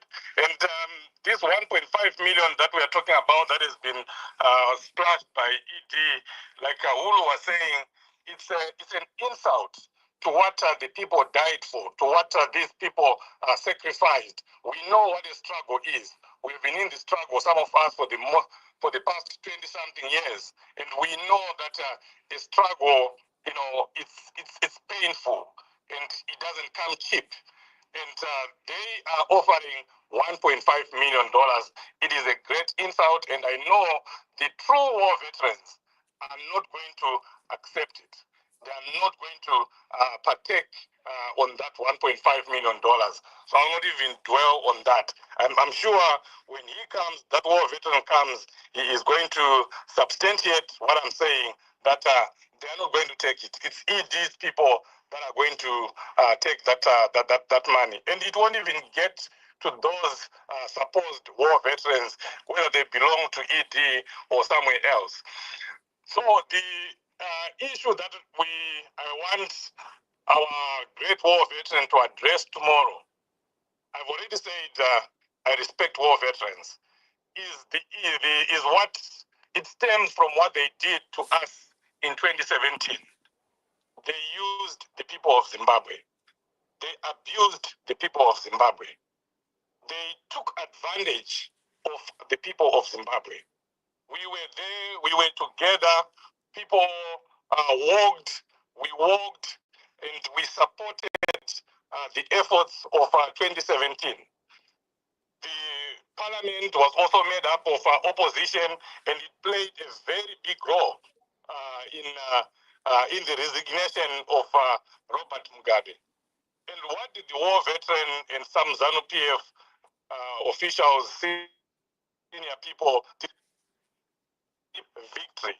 Because I'm telling you, just like in 2017, these war veterans, led by Geza, led by anyone else, are not going to achieve what they want to achieve without the people of Zimbabwe. The people of Zimbabwe, most of the times we don't realize it, but we have power. They are going to need us. They are going to need the people of Zimbabwe. They are going to need all the citizens of Zimbabwe for whatever they are trying to do to be seen through. So I hope this time around, when he comes, he is going to address all those issues. What is going to happen after we have stopped, because we are going to stop 2030. What is going to happen after Emerson Mnangagwa is gone? And myself and many other citizens, we're not talking about Emerson Mnangagwa. We're not talking about Emerson Mnangagwa going alone when everything has been said and done. It must be Emerson Mnangagwa and ZANU-PF. We're not going to go in the streets to just get Emerson Mnangagwa out, and then we get another ZANU-PF person in. It has to be something that will lead to free, fair, and credible elections. That can be a story for another day. But the war veteran, when he comes, can he please address that issue and make assurance and true assurance to the people of Zimbabwe that they're not going to use us again, that they're not going to abuse us again, that they're not going to betray the people of Zimbabwe again, that we fight together, and then at the end of the day, they start saying Chinu Chedu, Chinu Chedu. And then the other issue, my brother said, my brother Hulu, you said the young people are not doing what they're supposed to be doing. I mean, I might not put it the way you put it, but I want to say it shouldn't be the prerogative of the young people. Yes, they should lead the struggle, but this should be a concern of every citizen, every Zimbabwean. And I'm disappointed, deeply disappointed, that right now as Zimbabweans, we are not doing anything. We are watching from the side, and we just want to wonder when things happen. Because many people are saying, "Oh, this is a ZANU-PF factional fight, and we can't be bothered." This is beyond ZANU-PF. This transcends ZANU-PF, because when people are now talking about taking the constitution of the land and tearing it apart and throwing it away, and even thinking or even saying that they can write another one, it stops to be a factional issue. It stops to be a ZANU-PF issue. It's now an issue for you and me, because the constitution is for everyone who is here. It's for you and me. And there are people that are sitting somewhere under a tree or in a shake building that are thinking of bastardizing the constitution of the land. And then we sit around and say, "Oh, it's a ZANU-PF factional fight." That is very wrong of us. As citizens, we should be talking about this, but not only talking, more than what ZANU-PF is doing. Is doing what it is supposed to be doing. They're doing all the propaganda. They're telling the people, they're addressing the people, they're moving around the provinces, they're doing work towards what they want to achieve. But here we are, the citizens of Zimbabwe, we are watching, and we are saying we will not be bothered. It's a factional fight. When things start happening, when shit hit the ceiling, sorry to say that, use that phrase. When things start happening, we start running around because they are now, the bill is now at Parliament, or they're now doing the referendums. That's when we start putting out flyers. That's when we start talking about, oh, now they're doing this. It will be too late. ZANU-PF will be way ahead of us. As citizens, all of us, we should be doing something right now. I know we say we can't demonstrate because we say people get killed when we demonstrate. But of course, people get killed everywhere when they demonstrate. There's no way where you see people demonstrating and then they don't get killed, they don't get arrested. It's the same. You look at Mozambique, look at everywhere we have had demonstrations. People have been killed. So we cannot hide behind the fact that we don't want to get in the streets because we'll be killed. No. When we are ready to fight for Zimbabwe, we will all get in the streets and defend our vote or defend whatever is there, defend our constitution. But for now, if we can't get in the street, Okay. All right. it can be simple. 30 seconds. Okay, let me just finish. 1 minute. Yeah, 1 minute. No, 30 seconds. It can be as simple as just educating the people, putting up flyers, telling the people right now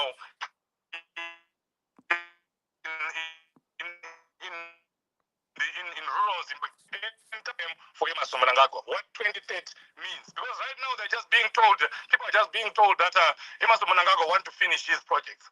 You know, but all of us here on this space, we are aware, we know that it's just an extension of his looting, an extension of the corruption. But ambuya vari kuhedza, ambuya vari kumondoro, vakaudzwa kunzi Emerson Mnangagwa ada kupedzisa that bridge, they will believe it. That's where we come in as citizens. Let's do our part. Let's not sit around. Thank you. Yeah, thank you very much, Chief Sosa. And we're still with you. We still want to hear your very good submissions because I can feel the power in your voice, the love for country. And it is something that is so honorable. And we, in terms of assurance for tomorrow, ladies and gentlemen, again, let me just say thank you very much for joining Zimai and for joining me, Hulu at Pachiso Life, and for joining also Sister Comfort Dondo. She is now with us, and when she's free to speak, Sister Dondo, you will give me a sign, and I will be engaging you because she is still at work, but she is with us in the house, Sister Comfort Dondo. And it is now 13 minutes to 9 in Harare, and the same in the city of Bulawayo, 13 minutes to 9 p.m. And wherever you are, we welcome you to this space, and we want to hear your voice. Tomorrow, like we said, we're looking forward, 8 a.m. Zimbabwe time, to hosting a war veteran of the liberation of our nation. Prepare yourself for the question. But I don't think it's bad to say prominent war veteran. Come on, because they are very prominent. I know some people don't want us to say this thing, but it's true. There are some people who stand out, and people people are given those so that it just it's a reference point. It's not in any way I idolizing them. It's just making a description so that people know that this is not Simba Chikanza who's coming to talk, right? These are people who and I've got great honor for my Mugabe.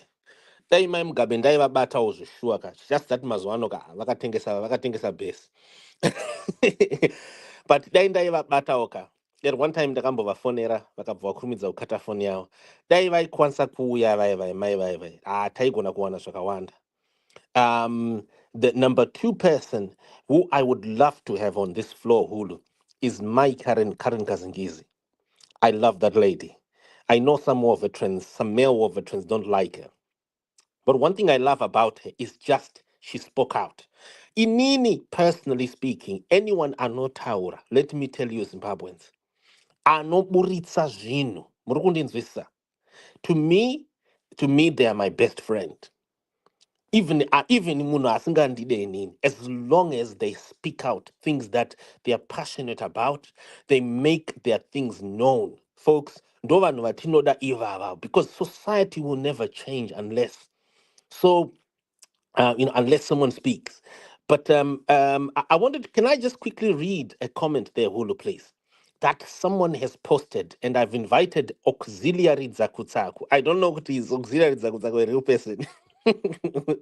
Tinenge tiri kuvhagwa pana- right. But I've invited I've invited Auxiliary Zakutsaku to come vataure nevoice ravo. So Auxiliary Zakutsaku has said, Jacob Mafume worked at Zettel HR, right, for plus 3 years at USAID, 5 years in the Prime Minister's office as a legal advisor, and a non-taxed salary of 7,000, non-taxed plus perks. But sure time dzatsvangira ipai rowa big pai. Vanhu vekuopposition vakambodya mari, I know that, right? Along the way, he bagged allowances. He runs a law practice. He can afford buying that house in any case, run an investigation than than accusing. Okay, dai vanga vauya varivo vamafume vachitaura izvozvizvi, but also I've invited you auxiliary dzakutsaku kuti muuye zvinongobatsira zvinotipa another angle, right?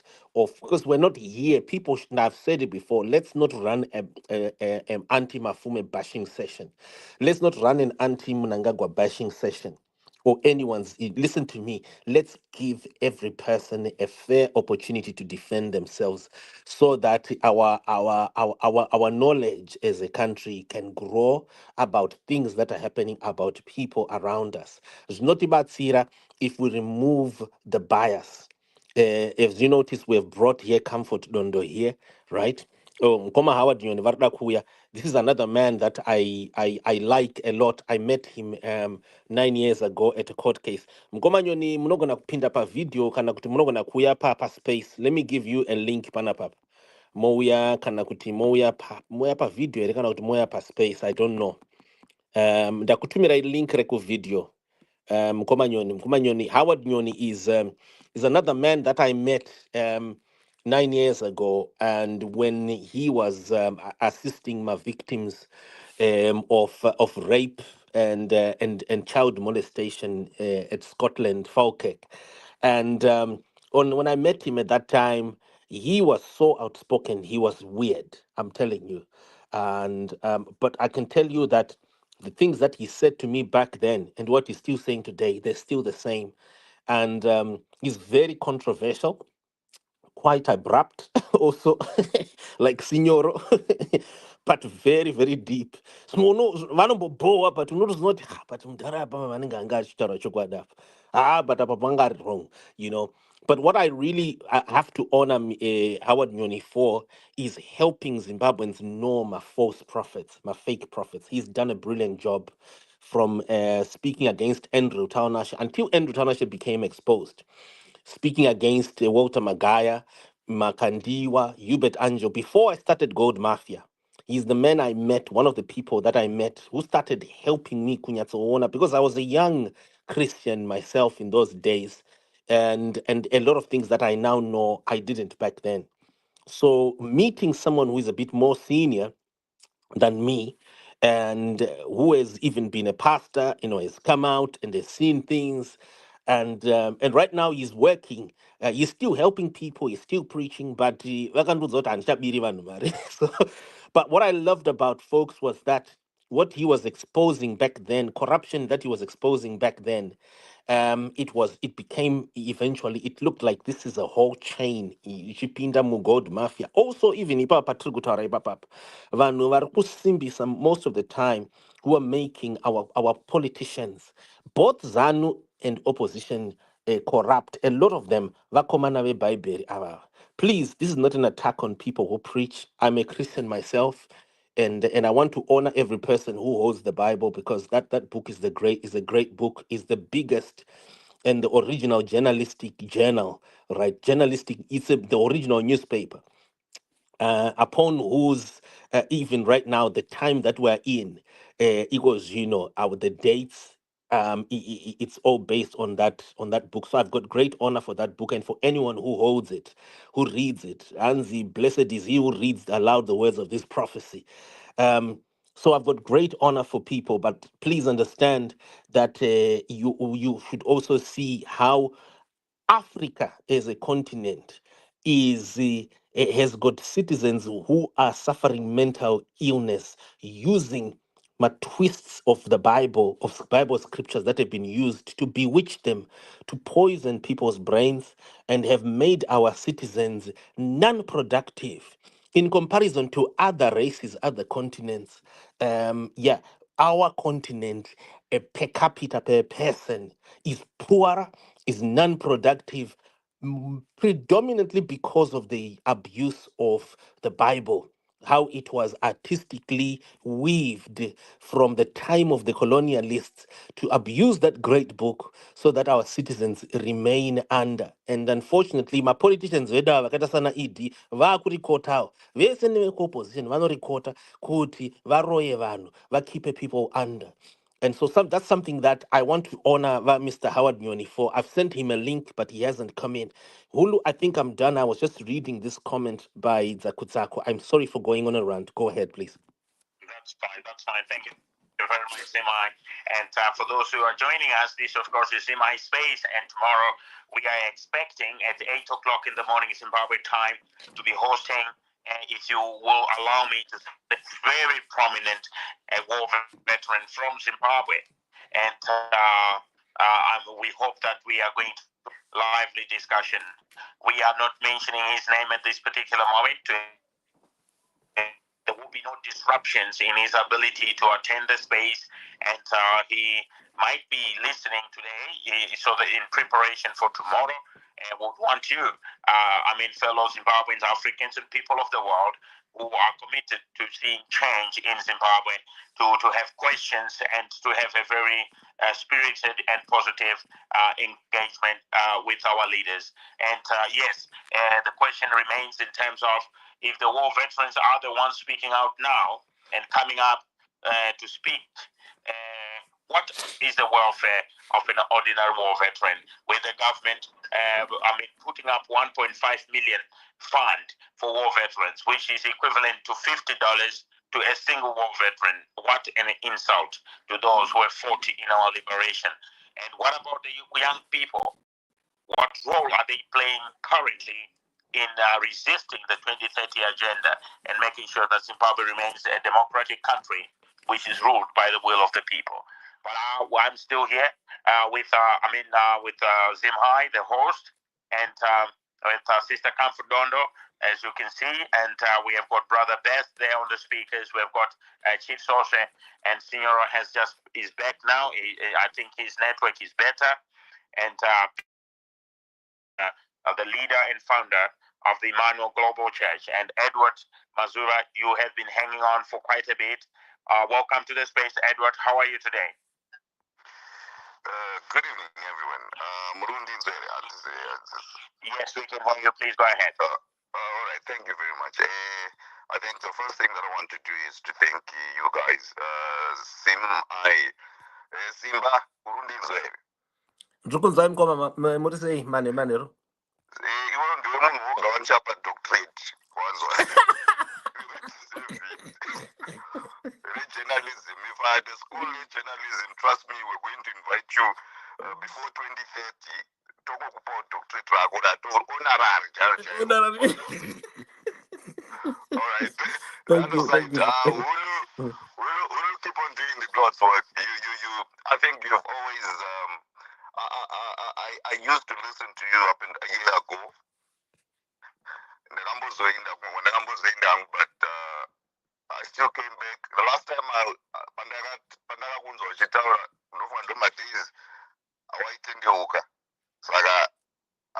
remember. Can you hear me? Yes, Edward, I can hear you. Yeah. So I like the fact that what you're now doing is great, and keep up the good work. I really support what you're doing. So that will explain another day. But I really love what you're doing, and keep on doing what you're doing. Sister Comfort Murise and everyone around. Right. Chief Shoshirandi Turamashok, I think he said most of the things that I wanted to say. Dr. Chief. Right.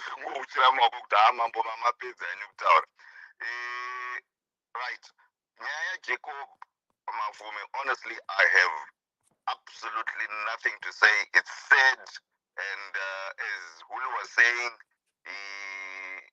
my gestures, especially when you're being quizzed. Knowing him the way we know him, being a vibrant person, and the way he was reacting when he was being quizzed by it says a lot. I'm not going to go into that. I think my expert Zaripo, and he's got his own reasons of what that happened. In terms of my war veterans, but there is an issue. It is so embarrassing, Kuti. Since we got independence, are you honestly telling me, Kuti, my war veterans were they not supposed to be the priority? Sorry, folks. Sorry, folks. Someone has asked if we could use English. We've got someone, Michael Ragaccio, is I think. Sorry, I apologize. Try to interchange if you can. I know sometimes you want to be comfortable, right? Sorry. Right. Yeah, so there's someone from South Africa, right, who's asking if we could use English because they're following our Zimbabwe news. And so he's asking that, look, could we try? Okay, you can speak in Shona, but try and speak a little bit of Shona and then go into English so that as soon as she mix up, say Shona and then say English so that he can. And then he's also asking that, look, tomorrow. Yeah. Okay, I think I'm sorry for that, guys. I think the only thing I cannot say in English is Chief Shoshe, but the rest I will. Okay.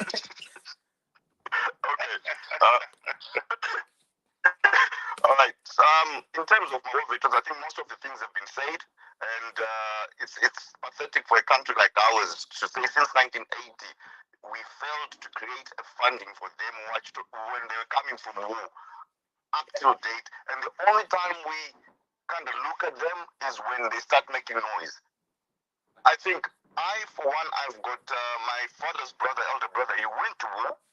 I think he was lucky to be a beneficiary of the 50,000 that were given in, I think, in 98, somewhere in 96, 98. I'm no longer sure. But as I'm speaking right now, his children are in deep poverty, including his widowed wife. Now, my question is, to add on to your math, which Uhuru was doing, he was calculating the number of registered war veterans. That's okay. And we came up with $50. I think that's what he came up with. I think to what he was saying. Now, are the children of those dead war veterans also going to benefit the 1.5, or it's done, dusted, and forgotten? Because we're taking care of children of war veterans who literally are in poverty right now, and their parents died. But they're still war veterans. So who's benefiting here? Is it the live war veterans only? And who? Do we honestly have a serious audit to know that honestly these are the actual people who went to war and they indeed deserve to get this 1.5 million, which is absolutely a joke. So that's only that I wanted to add. That's the only thing that I wanted to add. And I really want to thank you guys for everything that you're doing and keep doing what you're doing. I'm not going to take much of your time, so have a blessed evening. Goodbye. Thank you. Thank you very much. Comrade Edward, it is really a pleasure to have you speak on this platform, ladies and gentlemen. We are speaking to war veterans, and one of them has just joined us on the speakers podium, and you may forgive me for the speakers that I can go straight to him so that we can at least be able to hear him. War veteran, Chaka Chaya, welcome to the space. Great son of the soil. You fought in the liberation struggle to free us for 1980. And we truly are humbled by the actions of war veterans today, still representing, still remembering those who died at Chimoyo and Nyadzonye, still remembering the sacrifices of Herbert Chitepo, who never saw 1980, the sacrifices of our heroes, such as Nikita Mangena, our heroes, those who died in shallow graves, who were buried in shallow graves, and their names are not being read anywhere. Some never returned to Zimbabwe. We were grateful that our parents did come back, but my own father passed on when I was still young. But I still remember his words, and I still am inspired by the spirit of those who fought in the liberation struggle, that I cannot be bought. And today we have seen Blessed Gaza, Comrade Blessed Gaza, coming up to speak and speak like a Zimbabwean, not speaking like a ZANU-PF member.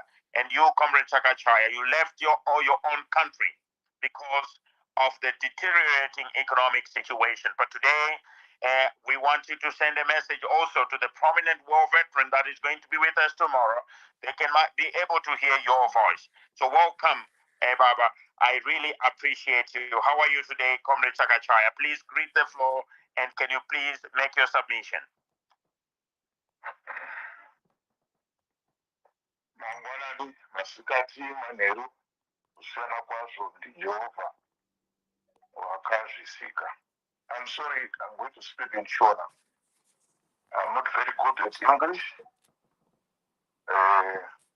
Yeah, please do go ahead. We'll translate here. We'll translate later. Thank you. Go ahead, please. Okay, thank you. Thank you very much. Ndoremekedza wese wari pano. Yawo veterans. Mwese zvamakaita izvi. Yawo veterans. Maybe few ones vasingadi zvavo to be called war veterans. This is so hard. It is so hard and it is so bad. Zvatasvika. I might blame people of Zimbabwe, vana veZimbabwe. Zimai, how are you? Comrade Uhuru, how are you? Co-host, Tete Comfort, how are you? The rest in the Kukwasi side. Look here, gentlemen. War was very tough. You know? Hondo haina kumbomira zvakanaka. Ndinokuudzotsirai kumashure zvishomanana. What happened from 2008? Vanhu vakaurayiwa. Hapana akabuda muZimbabwe. Because ndikuda kuti mahighlights ndinazvo ndiri pabasa.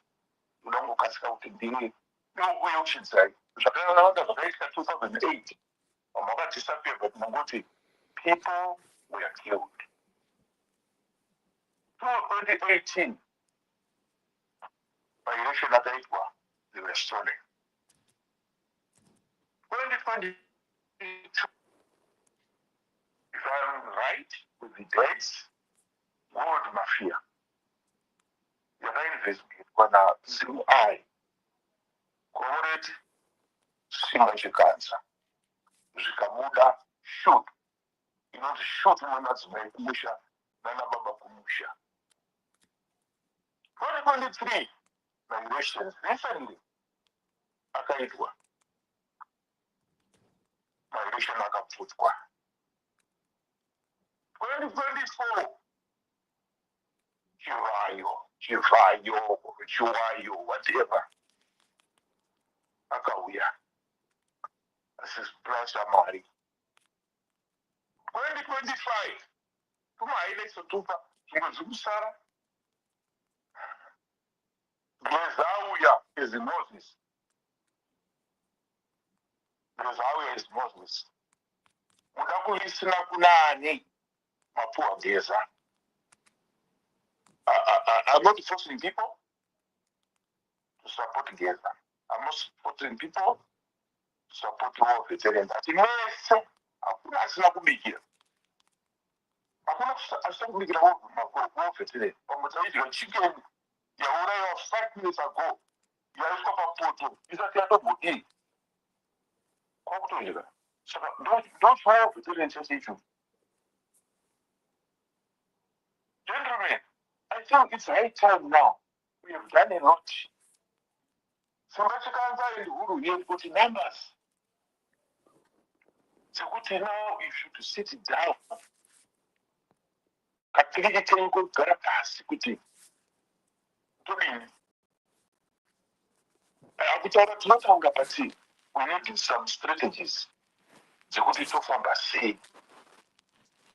To get back Zimbabwe. Apana stado kwenda kumusha. Munhu wese anda kuenda kumusha. Munhu wese anda kugara kumusha. Takuda solution. Tapuwa Moses ati zvinhu zvose pfu. Zvingabuda majournalists ega, mudega. You know that, comrade? akapinda paoperation haana kungosvipa position chete eva taimuda zvekuti gesa doniki nomera taimuda achibva gezi racho kana riri sango achibva rigezi racho. So I don't know. It's high time yekuti tochirongeka manje kana zvinhu zvokusumudza mari ngatisumudza not over 1.5 million. I don't need that money. For what? I don't have money, but I don't need it. Ndekutengwa.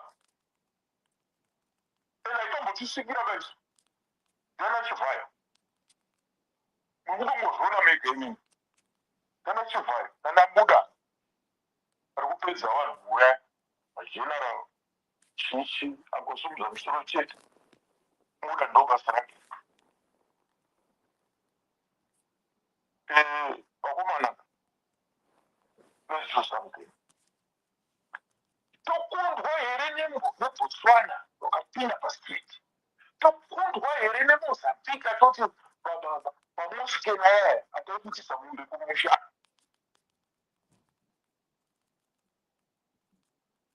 Ndizvo zvakabhoipa. Toyatotaura chirungu panapo chakanakisisa sere. Chakanakisa. Eka Zimbabweans akongoriwa. We are so intelligent. Tikapinda pachikoro sokuita kuwanda.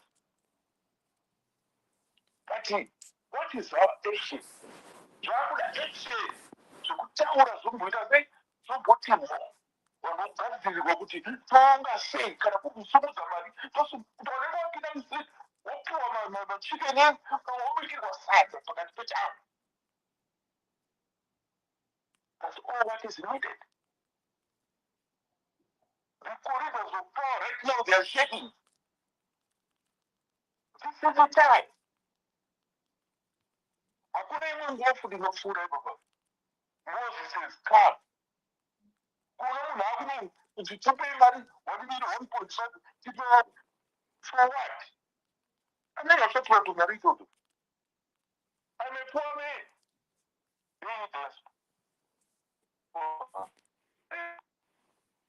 Andishavaivi.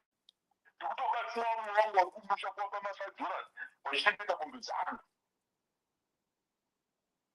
Ndakaendi nawo. Ndakabvira nawo kare kare. Handingavaregerere pazvisafa. Pamwe voda kuti kuve nemhuri yese kuya kuseza muminda vangu. Kwakutokamira kuti aiwa zvishiya zviri pakarepo nedzimwewo mhuri. Aihope zvandataura izvi hazvinosota munhu. But ndiri kutuka it's high time we organize ourselves so that we take back Zimbabwe. Hapana imwe nzira ichaita kuti iuye. I gave you my highlights. Hapana zvakaita pagold maswera zvinhu zvakakura. Mari dzikatobuda dzikatsinjikwa dzikaenda. Vanhu vari kudisapira, vanhu vari kuurayiwa. Uye dzirasi dzakangotaridza chete.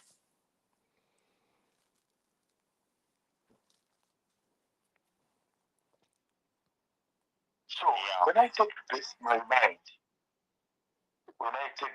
mind, kubatana kwese chakaita. Zvotaridza here kuti zvirikurateiwa.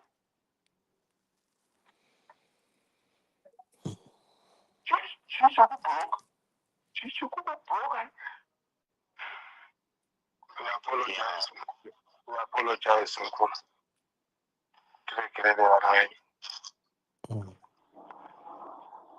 Yeah, Comrade Sakachai. You must just, hold that back. The situation in Zimbabwe is not comfortable at all, and many of our leaders are not even aware of the pain of our people and those who left Zimbabwe and having fought in the liberation struggle, and how much they so wish to see their families, how much, families have been split. And we urge those who are in power just to have an ear to listen, just to have the decency to understand and remember their comrades who died without seeing 1980, and remember the pain of those who are there, who are alive today, like Mm. Comrade Chakachaya and You many, know, you know many what? others. While Yeah. while we're there, sorry, Hulu, for interrupting. Chakachaya, Comrade Chakachaya, could I connect with you, please, and just share with you my very short journey, what I have seen since 2009. ZimI was set up in 2007, 2008. I was contacted by some special branch, um, former special branch CIO members of Rhodesia, and during those years, they were publishing some of their articles on ZimI here and there, because some of them were ex farmers.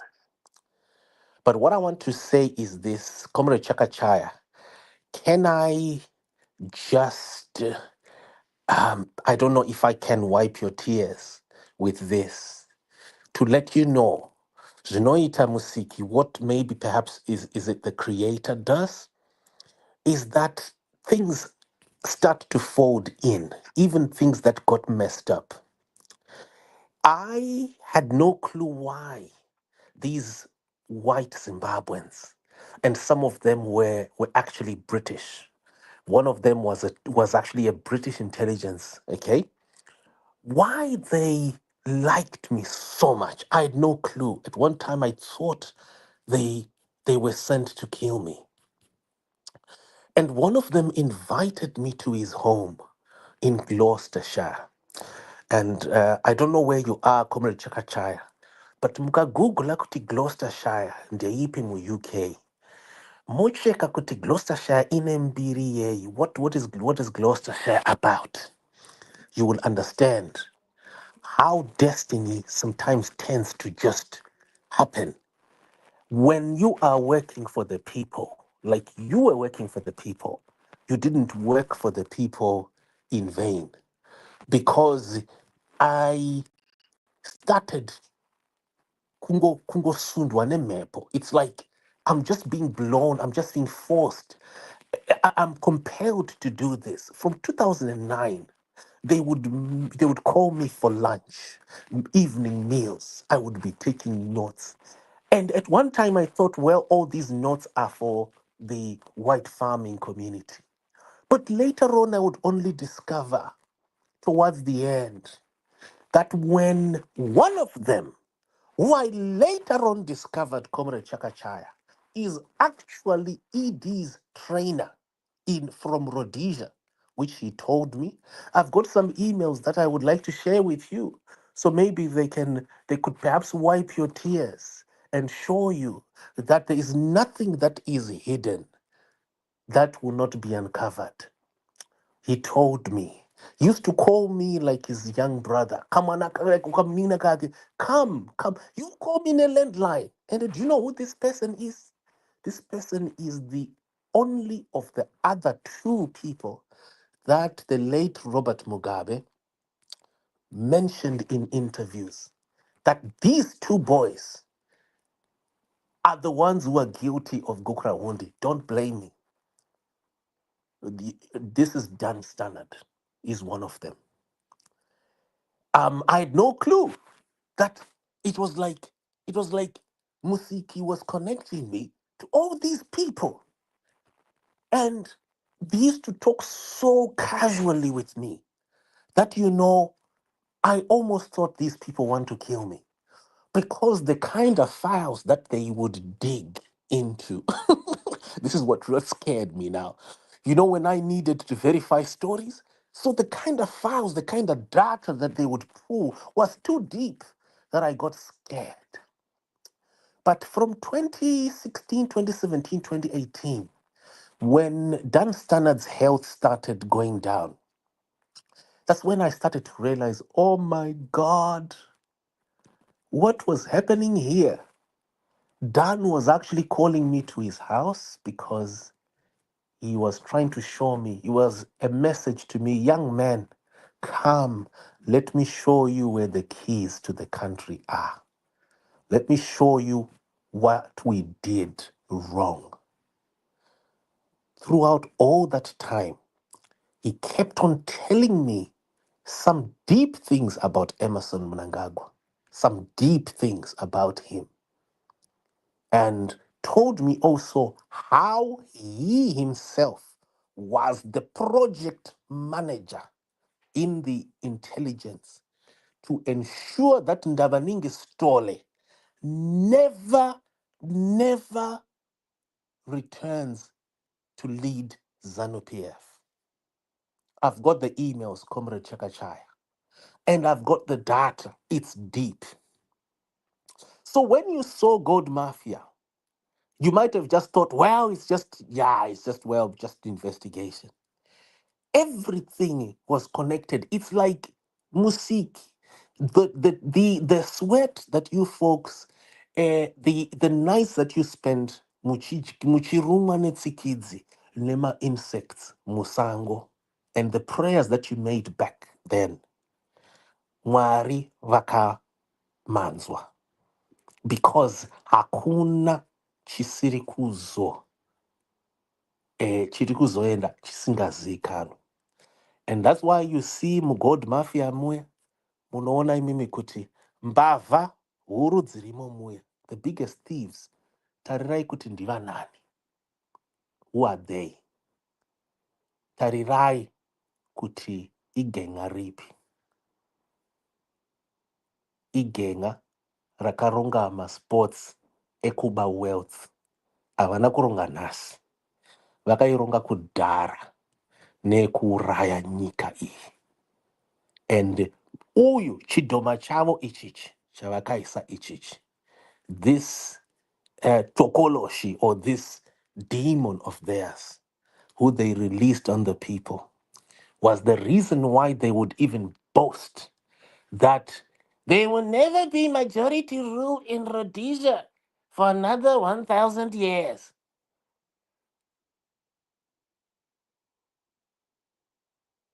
These are the things that are being revealed, Comrade Chakachaya. And I would like to connect with you and to all the other comrades that you did not fight in vain. And please stay put. Mwari ngavakupei simba. May God give you strength, all of you. None of you must die before everything chakapiwa nemuvengi is returned. Tapedza. Yeah, Bishop Jerry Moyana. Any words of comfort to Comrade Chakachaya? Without a doubt, it is something very emotional for him, very emotional to us, his children. But you'll be coming after. You'll be coming after Bishop Moyana. You will be coming after Bishop Moyana. You'll be coming after Bishop Moyana. Thank you very much. You'll be coming after Bishop Moyana. Bishop Moyana, please come through. Thank you. Okay, thank you so much, Ulu, but I didn't hear the other part where Comrade Chair spoke, but I just heard the last part of it. But certainly, you know what, it's very emotional, it's very painful that some people did to lose so much to bring independence to this country. And you fail to understand why is it that the leadership that we have today don't respect the core comrades that they went to war with. They don't even care about their welfare. They don't even care about what they've been going through. And today you hear such kind of moving speeches being made on these platforms, and you still feel like, it happened yesterday. We are talking about 45 years down the line since independence, but the wounds are still very fresh. And my prayer today is that one day, may God keep those who are still alive and let them experience the benefits of what they fought for. This is our desire. This is our prayer. This is our desire to see them at least, Hulu, that they get something just to console them. It's not like those that perished during the war will come back, but at least those who have been given the grace by God to be still around, seeing what is happening. This is not what they fought for. They never fought for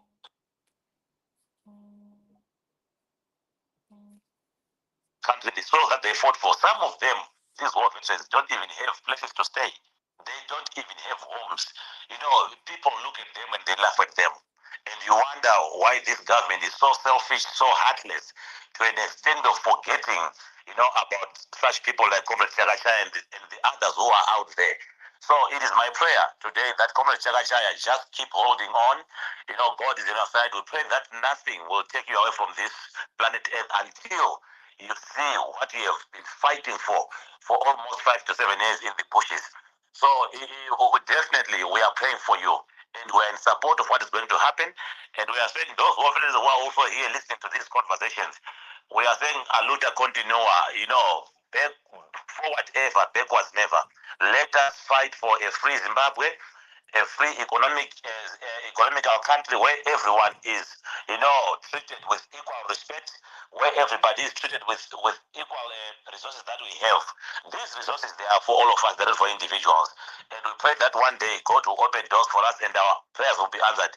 And lastly, maybe because of my network, I want to thank our host, Mr. Simbach Kanza, yourself, Hulu, for the great work that you are doing. I think these platforms must continue to be, to be flouted every day, so that people have got a platform where they can express how they feel, what they think about all these things that are happening. Because the problem that we have in Zimbabwe is we don't have platforms where we can speak, where people can be listened to, and their piece of information that they have. So we want to thank you guys for such a great work. Continue to do this work. We are supporting you. We'll always join you and discuss these issues until a free and fair Zimbabwe comes to the horizon. Then we'll say, God, thank you for ushering us into a new generation. But for now, thank you so much, guys, and God bless you. That's what I can say for now. Thank you so much. Thank you very much, Dr. Emmanuel Moyana. And I think those words will definitely be so hearty to Comrade Chakachai. Before we go back to Comrade Chakachai, we'll be, of course, going to Mkoma Senior so that Mkoma Senior will speak. And after that, Comrade Chakachai will then, talk again to us. And ladies and gentlemen, as we speak like this unfolding situation in our country, Zimbabwe, and as you know, war veterans gather in 2025, like what Comrade Chakachai has become the Moses, has become the spokesperson of the downtrodden, and has become even the spokesperson of the ones he fought with in the liberation struggle. And we are talking about our war veterans, and tomorrow, Zimai, and together with me, will be hosting, a prominent war veteran from Zimbabwe, and he's going to be speaking on Spaces again, telling you about his opinions on the situation on the ground in our country, Zimbabwe. And to those in our government, we do send a message to say, please listen, never think that the country is moving in the right direction. For the majority of our people, the country is not moving in the right direction. That's why you find great men and women who sacrifice their lives. They can easily break down and cry, like what Comrade Shakasha is doing. But his tears must be wiped out by a better country, which is giving us hope for all. So, Mkoma Senior, please come through, and then after that, we will have Comrade Chakachai again. I think by now, he will be able to still continue to give us words of wisdom. It is really an honor to have Comrade Chakachai today, and a great honor again to have another prominent war veteran tomorrow, 8 a.m. Zimbabwe time. Please do not miss it. Zimai and me, Hulu, at Pachisto Live, together with Sister Comfort Dondo, will be hosting a prominent Zimbabwean speaking to you. It is somebody that you know, somebody who is well known, somebody who has changed many people's lives. So, Mkoma Senior, please come through. It is important to realize that we did not choose to have this space today at this time, wherever you are. We give glory to God. But however, we thank those who, remember, many are called, only a few are chosen.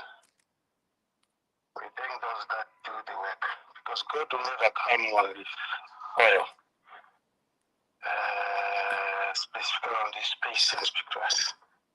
He could be speaking through you, through me to you, to any one of us here. We give glory to God.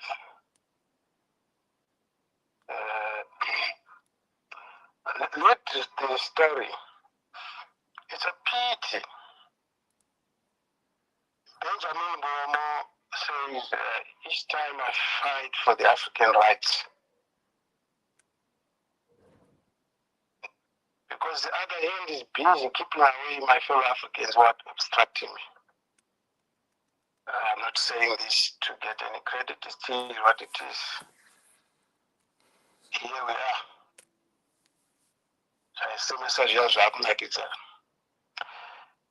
without the historic background of Zimbabwe, or your nation, if you're South African, Zambian, whatever, there's no way you can contribute to your economy. It's a fallacy. It's a sad situation. I've had moments with war veterans. Comrade Jashaya, I will not push you to respond now. I'm sure if you recall Comrade Alfred Motas, I will not talk of the Sorry, Mkomasino, it seems like Comrade Chakachaya has just left the space. He was extremely emotional.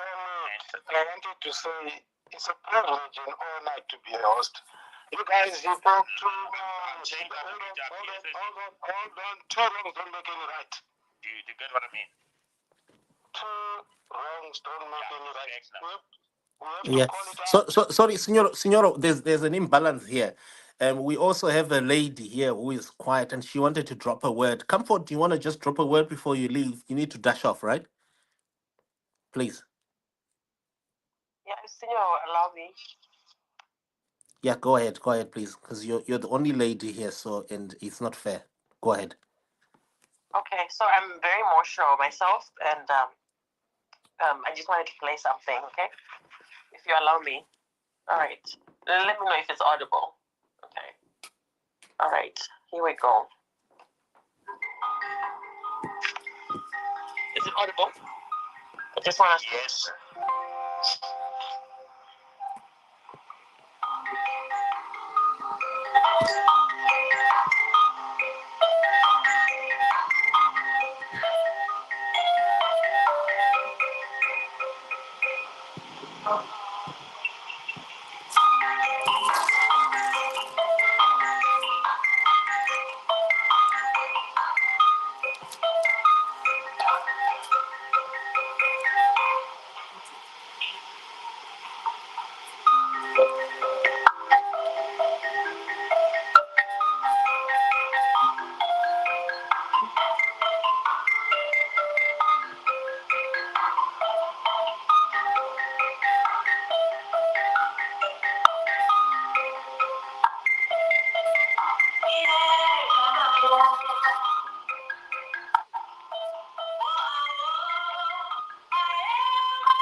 I'll be respectful of the time, so I won't play the whole song, but my heart just sank listening to our father, Comrade Chakachaya, and I think, I was filled with a lot of emotion, and I know where it's coming from. I know it's coming from a place of understanding what I observe with my fellow Zimbabweans, right from the top of those who have been abusing all of us, even some who claim they went to war to liberate the country, but they are perpetuating the very same things for which they fought for.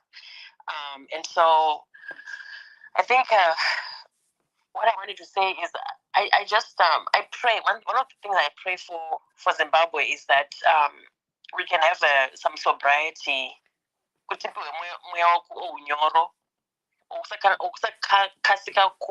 Impatience when people like Nkoma Signoro, when our fathers like Comrade Chakachaya, when people like Simbash Kanza, when we don't understand them, may we have a heart of patience.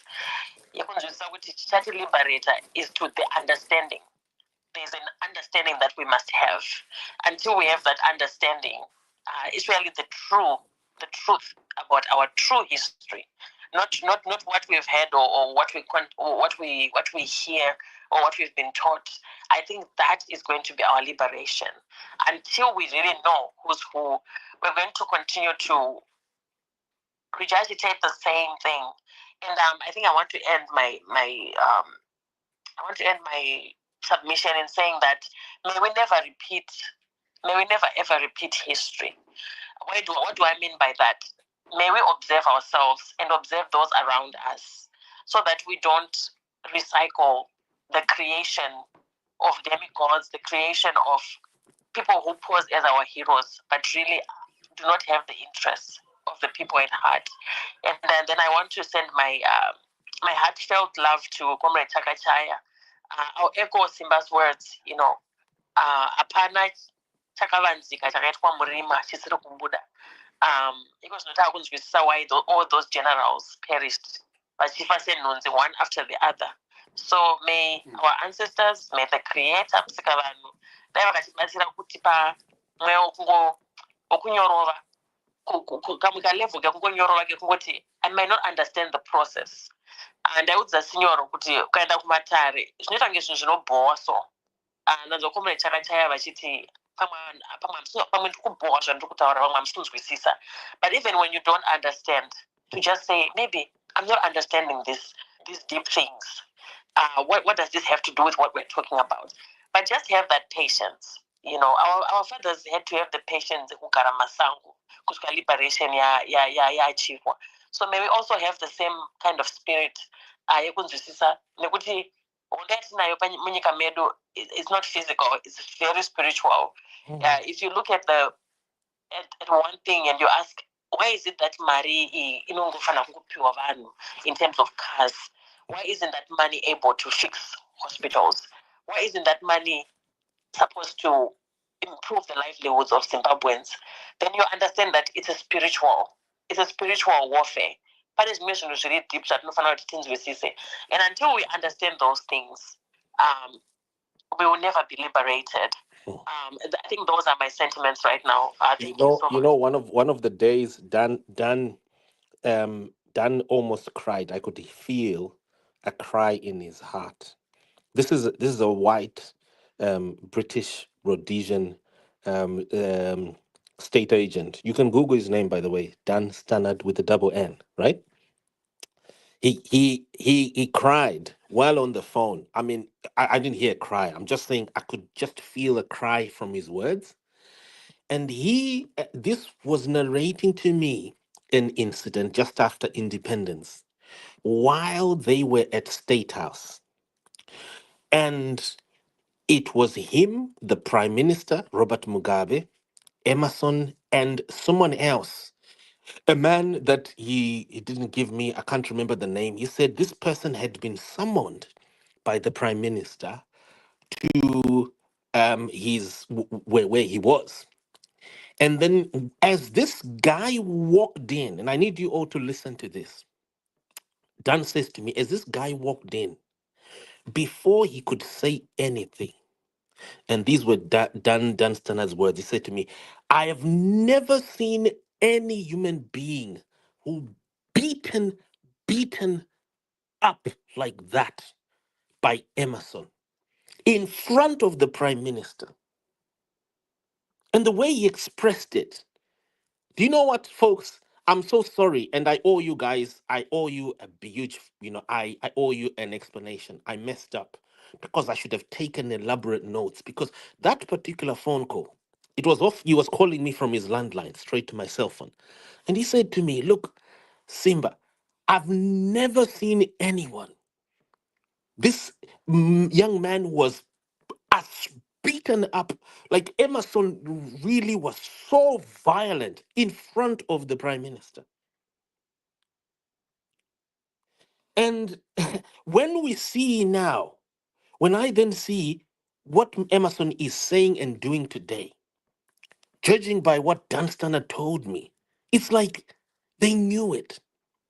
They just knew it.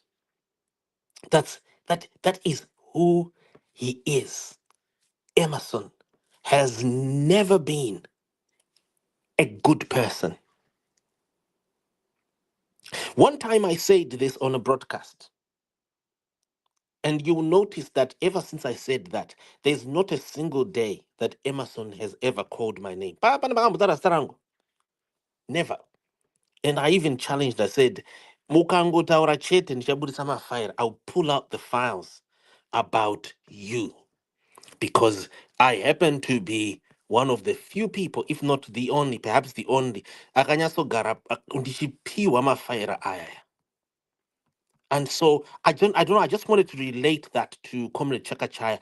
I can't say more, but I wanted to connect your cry that you have made on this space with Dan Stannard's cry. This person who trained Mnangagwa before independence and after independence became Mnangagwa's junior, because you know the transfer from the whites to the blacks, how it was. And he continued as CIO, director internal. A lot of CIOs, they know him. And so, yeah, this is our country. We need to know what the real problem is. The problem is not huge. It is just one thing that we could easily define in a split second today, even on this space. And it can be fixed. I'm done. Yeah, thank you very much, Zimai, and for our audience who are still with us. And this, of course, is a reminder that we will be having these spaces with war veterans, including tomorrow morning, 8 o'clock Zimbabwe time.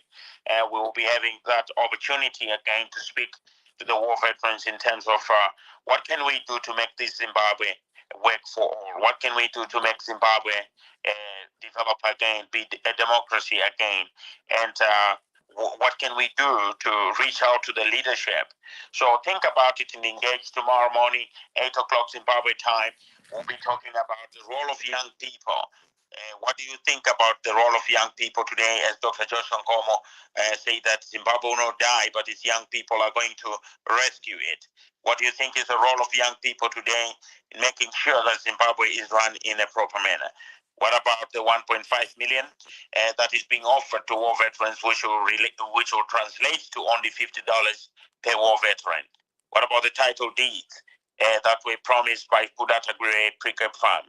What about the words of Comrade Geza, Comrade Blessed Geza? What about the 2030 drama? What about the mistakes that we have made since 2017 or since 1918? What about sanctions? What is the meaning of sanctions today? What about the infrastructural projects that people are talking about and saying because of these infrastructural projects, then the president's term must be extended to 2030? You have seen the pictures of the Kwai Shangan Dam, the Mbuzi interchange, the Bay Bridge to Harare Highway, completely abandoned. Nothing is moving. Everything is collapsing in our very own eyes. But we still see Wiknel Chivayo offering cars and enjoying a very good life, while those who fought in the liberation struggle are struggling. Others outside of the country, those inside the country, have nothing to show. So this discussion will continue tomorrow morning from 8 o'clock. Please join us again on the spaces as we talk about these ones. A prominent war veteran will be here and speaking, of course, here on Zimai, together with me, Hulu at Pachiso Life. And Comrade Chakachaya is at work, and we have decided that it is better if he doesn't talk anymore for now. I think he has already spoken. You have heard his words, and we have learned from him. Absolutely. I'm also proposing, Hulu, that we could start rounding up. Maybe 10 minutes we could be closing, because we want to give people so that people can go and rest, and then we can have quality time. Yeah, some people have complained that sometimes our programs are too long, and so they want to concentrate. They want a lady called me today, and I understand that. So if our sessions can be like 1 hour, at least people can come back tomorrow rejuvenated. Yeah. Yes. Mm. Yes, I understand, Simba. Thank you very much, Simba. And for those who are on the speakers, you have your last opportunity now in about 60 seconds or so, just to wind it down. And then we'll pick it up again, 8 o'clock tomorrow, sharp. A prominent war veteran, the man that will be speaking tomorrow, is certainly something to ponder about. Okay, so let me start with Venancio. Venancio, please go ahead. We're not going to allow this rule. Comfort, please, can you elaborate this? We want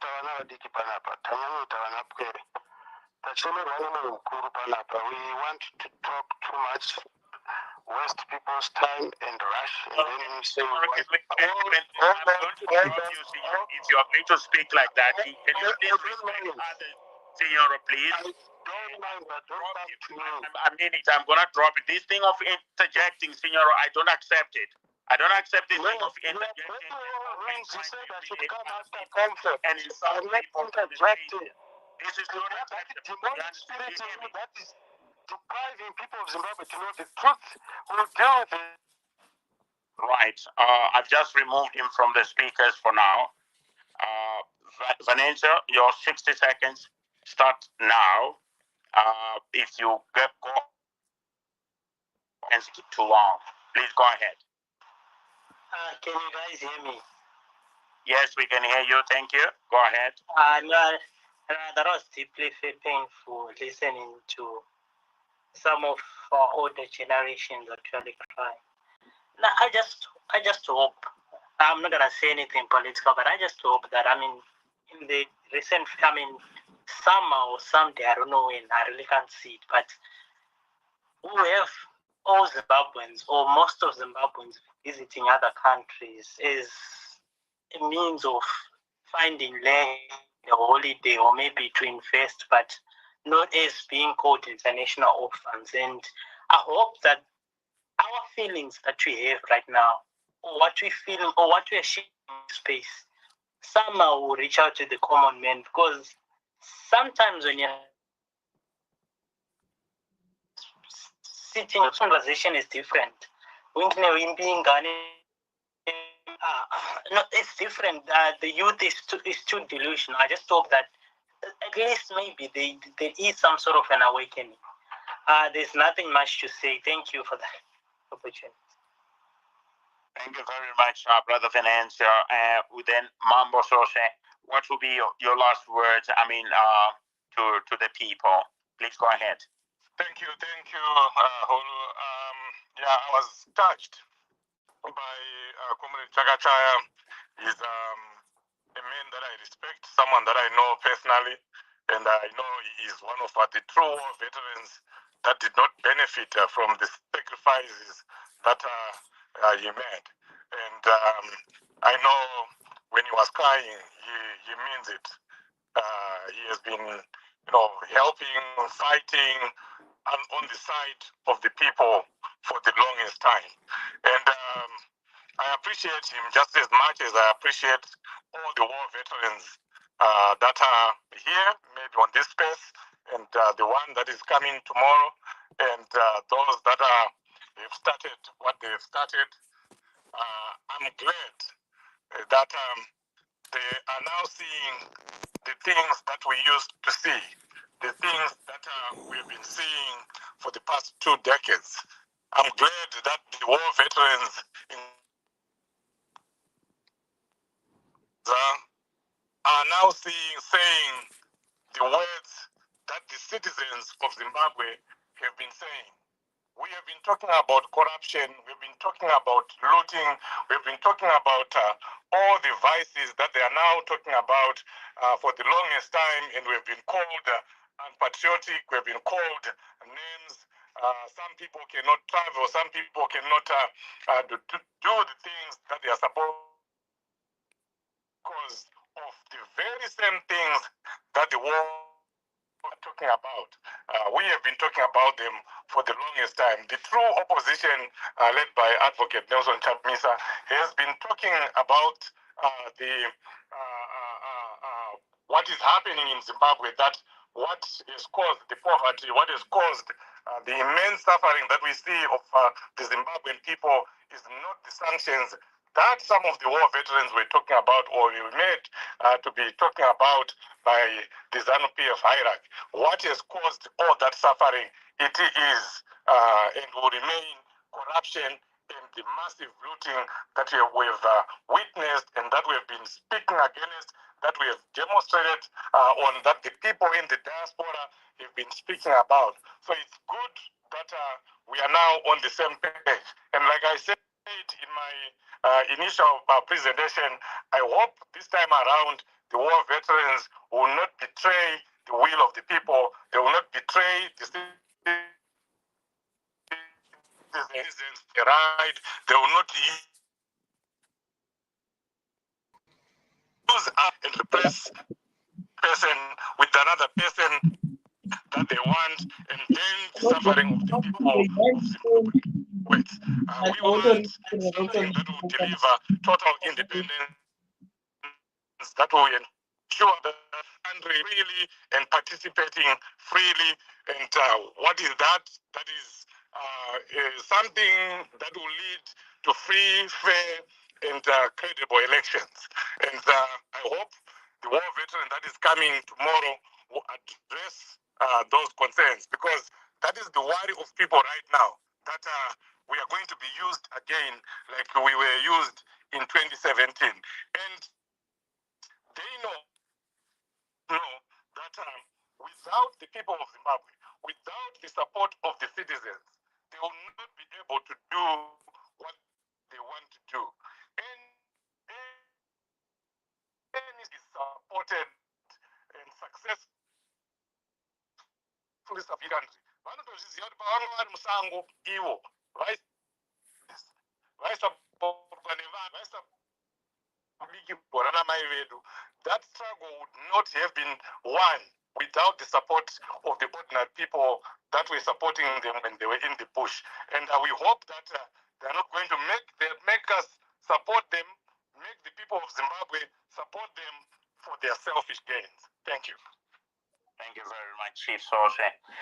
Charles, you are also on the speakers. What will be your final words? Thank you so much. I was very touched with what our old veteran said earlier on, and also to Lady Comfort as well.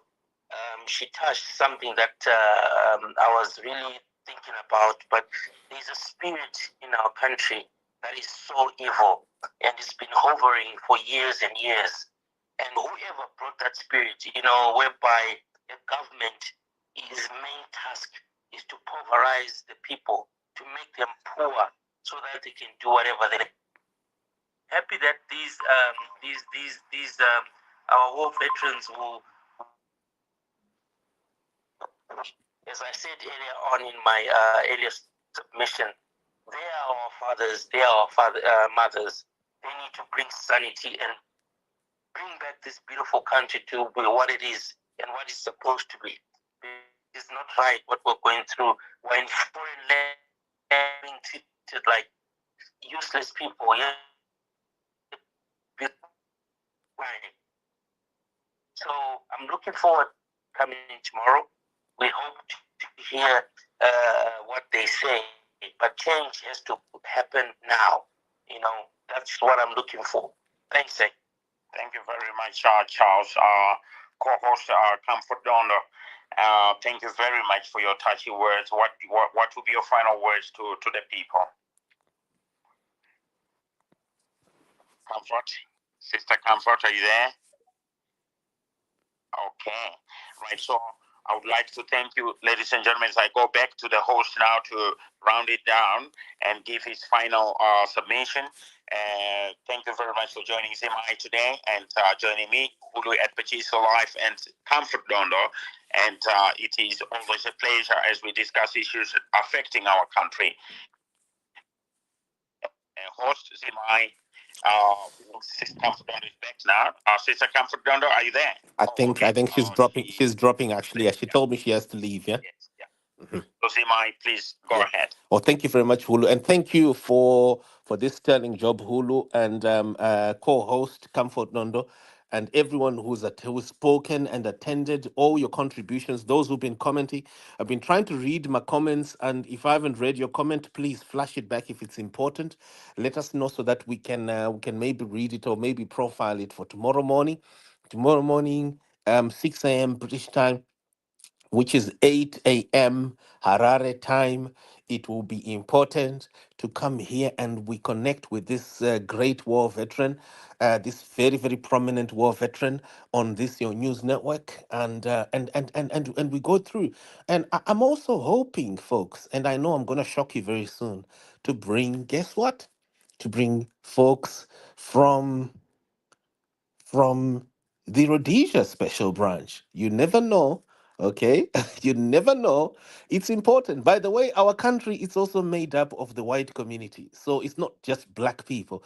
White community have played a part, Indian community have played a part. Here, everyone who is a Zimbabwean, who's got that green passport, is Zimbabwean.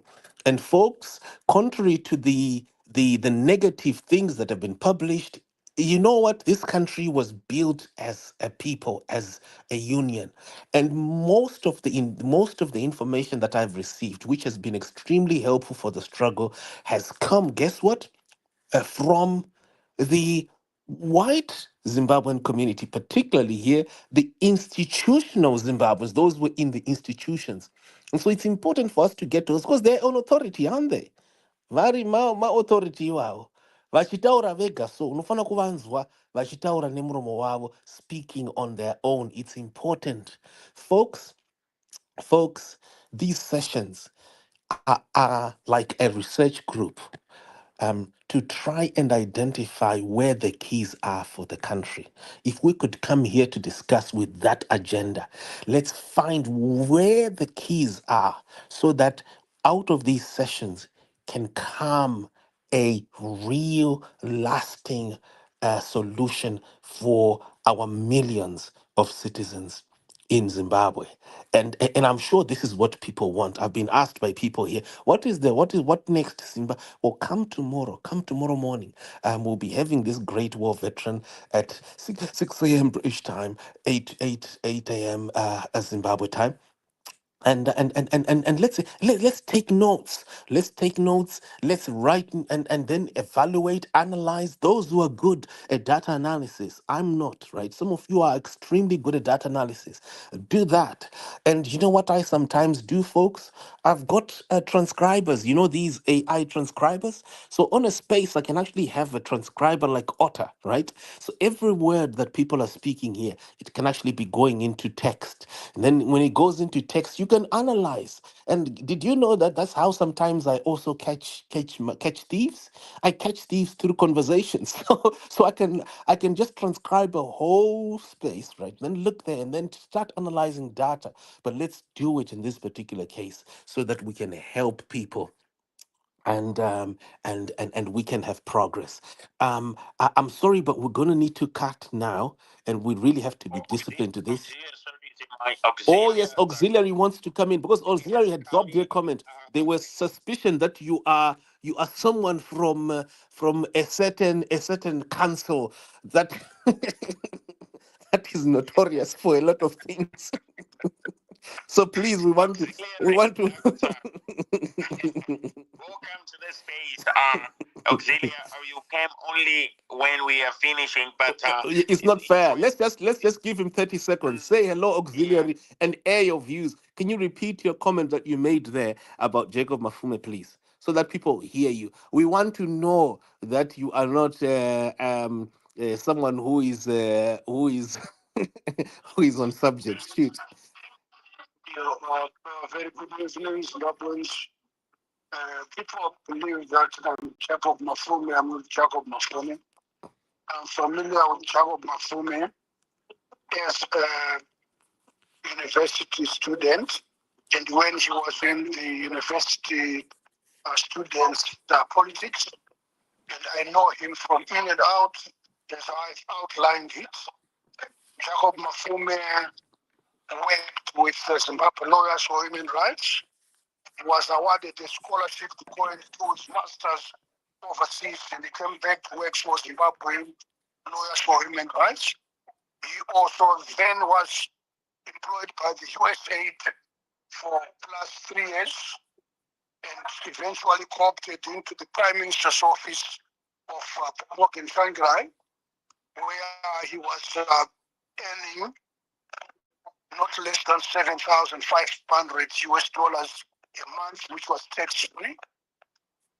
And after that, he got into PDP of PT, and he formed his law firm.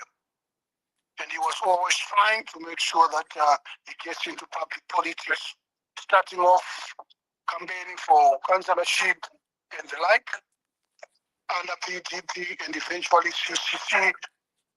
And he got himself to be a mayor. He has been a very ambitious young man. And I would want to tell you that from where he started, how could we have failed to amass some money to build the house that he built, or the house that he eventually bought? Unfortunately for him, he could have been embroidered into corruption practices or suspicious corruption practices. But however, prima facie evidence has to be laid to nail him to what anybody believes that he has committed an offense. And let the law take his course. Bashing him on social media is okay. It's for entertainment and for introspection and review. However, has there been a report? And the commission definitely will make recommendations that Mafume can be investigated and can be made accountable criminally if there's prima facie evidence to say he has been corrupt. This is my very own statement and contribution that I've been writing in the comment section. But Chief Life, Zimai, and others, very good night to you. If you want me to elaborate or questions, I'm here. Thank you very much. Much appreciated. If you could come tomorrow also, please come and connect with our war veteran tomorrow morning, 8 a.m. so that they can also host your contribution. Folks, we're gonna need to end. Thank you so much. Here is a song. This is a popular song, and it's for our war veterans. This is a song that they sang during the war, and we're going to be ending now. Thank you very much. Let's catch up 8 a.m. tomorrow, 6 a.m. British time. Come on, Zimai, subscribe and tell the people also.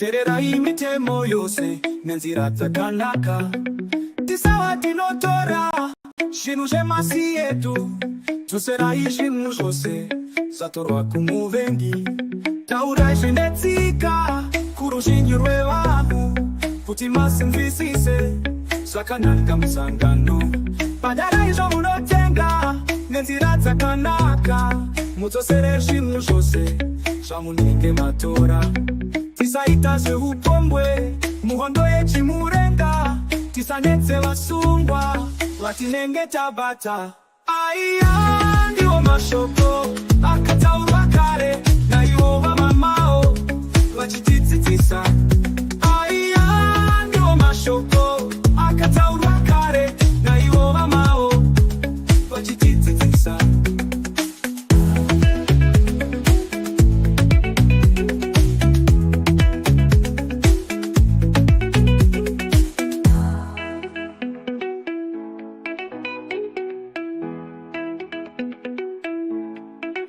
Of the mouth. I personally don't subscribe to whatever mouth at a personal level. But hear me, these are the principles that China has built its economy to get to where it is right now. I mean, they're now a powerhouse. Why is it that Africa is a friend of China, but Africa doesn't copy China's commitment to economic development? What is this? What type of backwardness is this, guys? That we Africans from Cape to Cairo, we can't steal ideas. We steal money, but we can't steal ideas. This year must be a year of change.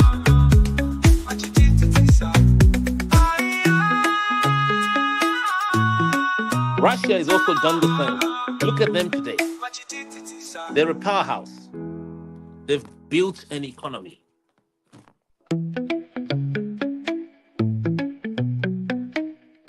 We just turned the song to make it a little bit jivey.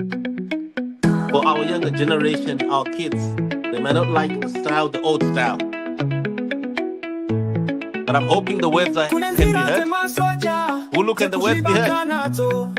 Terera imitemo yose nenzira dzakanaka tisawa tinotora zvinhu zvemasi yedu tuserai zvinhu zvose zvatorwa kumuvengi taurai zvinetsika kuruzhinji rwevanhu kuti masinzwisise zvakanaka musangano bhadharai zvamunotenga nenzira dzakanaka mudzosere zvinhu zvose zvamunenge matora tisaita zveupombwe muhondo yechimurenga tisanetse vasungwa vatinenge tabata aiya ndiwo mashoko akataurwa kare naivo vamamao vachitidzidzisa aiya ndiwo mashoko akataurwa kare naivo vamao vachitidzidzisa.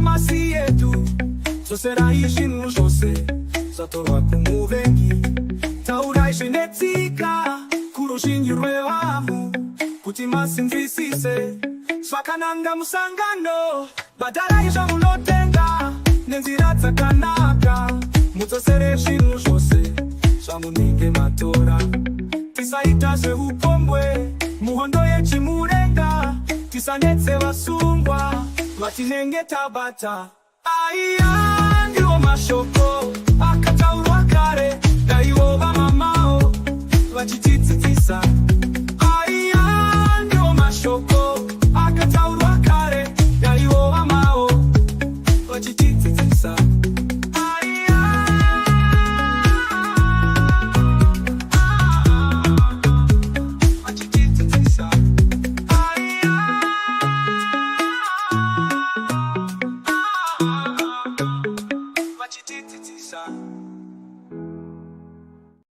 Right, to all our younger generation who were born outside Zimbabwe, this song's lyrics are those of a common liberation war that melody that the comrades, the war veterans, the fighters in the Rhodesia Bush War, which in Shona was called the Chimurenga War, in the Vele, the Umvukela, fought, and as they sang it to motivate each other so that they could they could create a Zimbabwe that was non-racialistic.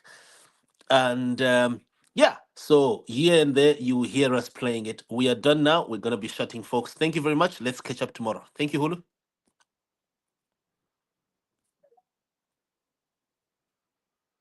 Thank you, folks.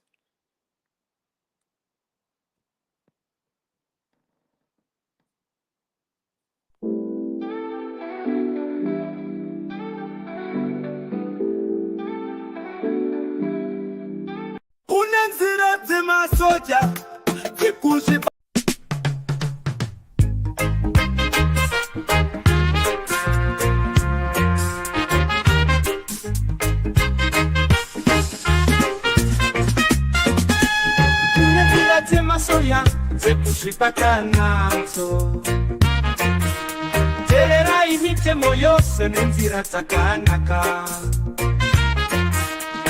tisava tinotora zvinhu zvemasi yedu dzoserai zvinhu zvose zvatorwa kumuvengi taurai zvinetsika kuruzhinji rwevanhu kuti masinzwisise zvakananga musangano bhadharai zvamunotenga nenzira dzakanaka mudzosere zvinhu zvose zvamunenge matora tisaita zveupombwe muhondo yechimurenga tisanetse vasungwa vatinenge tabata aya ndiwo mashoko akataurwa kare naivo vamao vachitidzidzisa